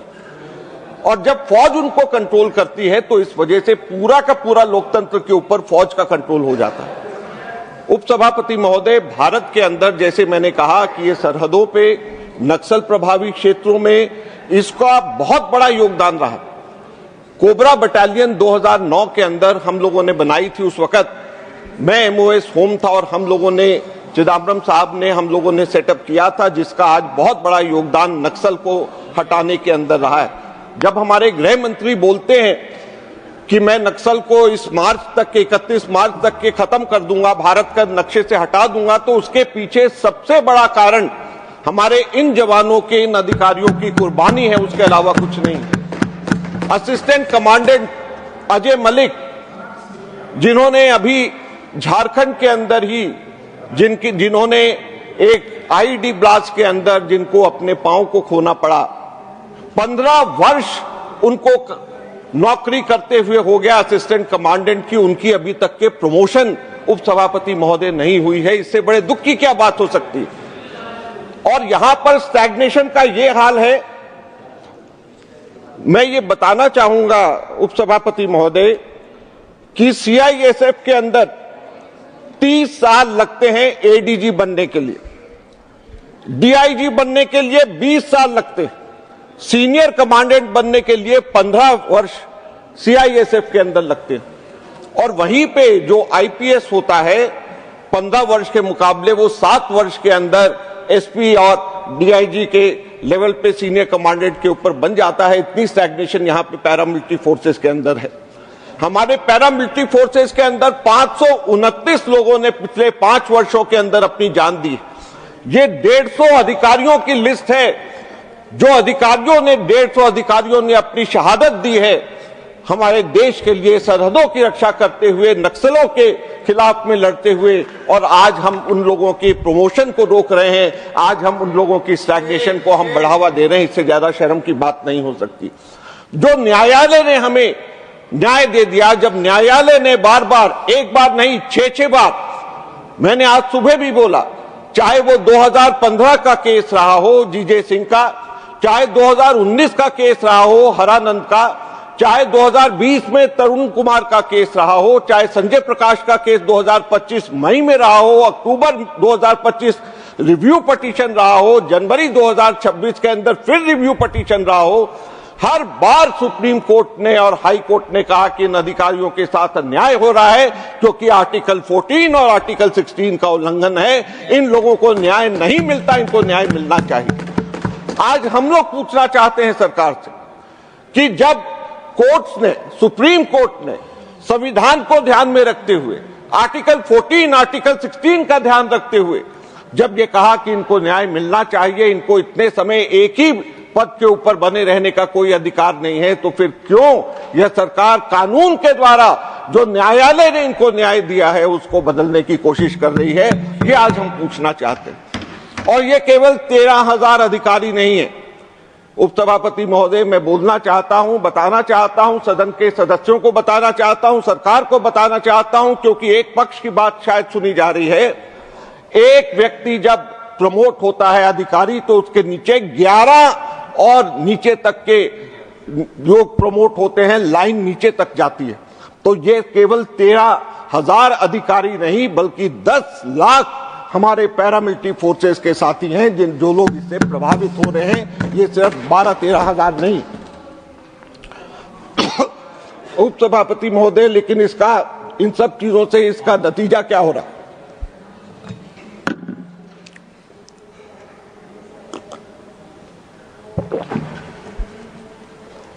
इसका नतीजा क्या है? आज हमारे पैरामिलिट्री फोर्सेस के अंदर 1 लाख लोगों की वैकेंसी है, लगभग 10%। पिछले 5 सालों के अंदर 2021 से 2025 तक के बीच में 749 लोगों ने सुसाइड किया। हमारे पैरामिलिट्री फोर्सेस ने, हमारे अधिकारियों ने, हमारे जवानों में 749 लोगों ने आत्महत्या करी है। आज उनकी स्थिति ये है। वॉलंटरी रिटायरमेंट 46,000 लोगों ने वॉलंटरी रिटायरमेंट ले ली। रेजिग्नेशन 9,532 लोगों ने रेजिग्नेशन दे दिया, रिजाइन कर दिया अपनी पोस्ट से। और ये सब यंग लोग हैं जिन लोगों को लगा कि हमारे यहां पे कोई एवेन्यू नहीं है, कोई हमारा प्रमोशन नहीं है, हम दूसरी जगह जाए। 24 लोग भगोड़े घोषित किए गए जिन लोगों ने छोड़ करके चले गए। तो उपसभापति महोदय बताएं कि किस तरीके से हम इन लोगों को मोटिवेट कर रहे हैं। यहां पर आने से पहले कई दिन से हमारे पैरामिलिट्री के फोर्सेस के अधिकारी, उनके हर लेवल के लोग हम लोगों के पास में आ रहे हैं और कह रहे हैं कि आप हमारी बात को रखिए, आप सरकार को समझाइए, आप होम मिनिस्ट्री की कमेटी में भी हैं, आप वहां पे भी बात कीजिए। लेकिन दुख की बात यह है कि इतना महत्वपूर्ण विधेयक 10 लाख उन लोगों के लिए जो हमारे लोकतंत्र की रक्षा करते हैं, वो लोग जो कि नक्सल से हम लोगों को बचाते, वो लोग जो सरहदों पे हम लोगों की रक्षा करते हैं, उन लोगों की आज विधेयक उन लोगों के बारे में है और गृह मंत्री यहां पे नहीं। इसके अलावा सिर्फ यही नहीं, उपसभापति महोदय, इसको पहले सिलेक्ट कमेटी के अंदर, स्टैंडिंग कमेटी के अंदर डिपार्टमेंट के जाना चाहिए था। वहां पे हम डिस्कस करते, इनके लोगों को बुलाते, इनसे पूछते कि बताइए क्या दिक्कत है, हम कैसे आपकी दिक्कत को दूर कर सके, इनको मोटिवेट करते। लेकिन दुख की बात यह है कि हम लोगों को स्टैंडिंग कमेटी के अंदर भी इस बिल को ले जाने के लिए मौका नहीं मिला। यह दुख की बात है और हम लोग इसकी निंदा करते। उपसभापति महोदय, आज मैंने सुबह एक और बात कही जिस पे आपने कहा कि डिस्कशन करते वक्त इस बात को रखें। इसका फाइनेंशियल मेमोरेंडम, वित्तीय ज्ञापन, यह कहता है कि कोई खर्च नहीं होगा। यह सरासर गलत है। इसका क्लॉज 5 ये कहता है, जो मैं पढ़ करके सुनाना चाहता हूं, any financial benefits granted to group A general duty officers under any order issued before the date of commencement of this act shall continue to be so granted till such time new orders are issued in this regard. यानी पुराने जितने भी orders हैं उन orders के तहत इनको financial benefits मिलता रहेगा। 12 जुलाई 2019 को नोटिफिकेशन होता है कि इनको ऑर्गेनाइज्ड ग्रुप बेस्ड सर्विसेज माना जाए, यानी इनको नॉन फंक्शनल फाइनेंशियल अपग्रेडेशन दिया जाएगा। ये पुराना ऑर्डर कहता है 12 जुलाई 2019, जो कि एप्लीकेबल है, जो कि खुद ये क्लॉज कह रहा है। जब ये खुद क्लॉज 5 ये कह रहा है कि पुराने ऑर्डर्स एप्लीकेबल होंगे और पुराना ऑर्डर 12 जुलाई 2019 का है, तो फिर ये कैसे कह सकते हैं कि कोई इसकी वित्तीय कोई इसका असर नहीं होगा, कोई इसका फाइनेंशियल इंप्लीकेशन नहीं होगा। ये सरासर गलत है और इसको ठीक करने की जरूरत है। उपसभापति महोदय, हमारे इस पूरे के पूरे बिल के अंदर जो सबसे खराब चीज वो इसका क्लॉज 3 है। क्लॉज 3 ये कहता है कि not with standing anything contained in any other law for the time being in force और in any judgment, decree or order of any court, ये बिल लागू होगा। तो जो ये नॉट विथ स्टैंडिंग वाला वर्ड है, ये सारे कानून, पुराने सारे कोर्ट के जजमेंट्स को निरस्त कर देता है और इसलिए ये आर्टिकल 14 और आर्टिकल 16 की वायलेशन के तहत जो सुप्रीम कोर्ट के ऑर्डर्स हैं और हाई कोर्ट के ऑर्डर्स हैं, ये कॉन्स्टिट्यूशनली गलत है। ये हमारे बेसिक स्ट्रक्चर, हमारे संविधान के खिलाफ है, हमारे संविधान की आत्मा के खिलाफ है ये बिल, और इसलिए नहीं आना चाहिए था ये बिल। हम लोग दोबारा से इसको जोर देकर के कहना चाहते हैं। उपसभापति महोदय, इतिहास गवाह रहेगा कि जब सरहद के प्रहरी न्याय मांग कर रहे थे, तब यह सरकार वैधानिक छल के माध्यम से उनके हक को छीन रही थी।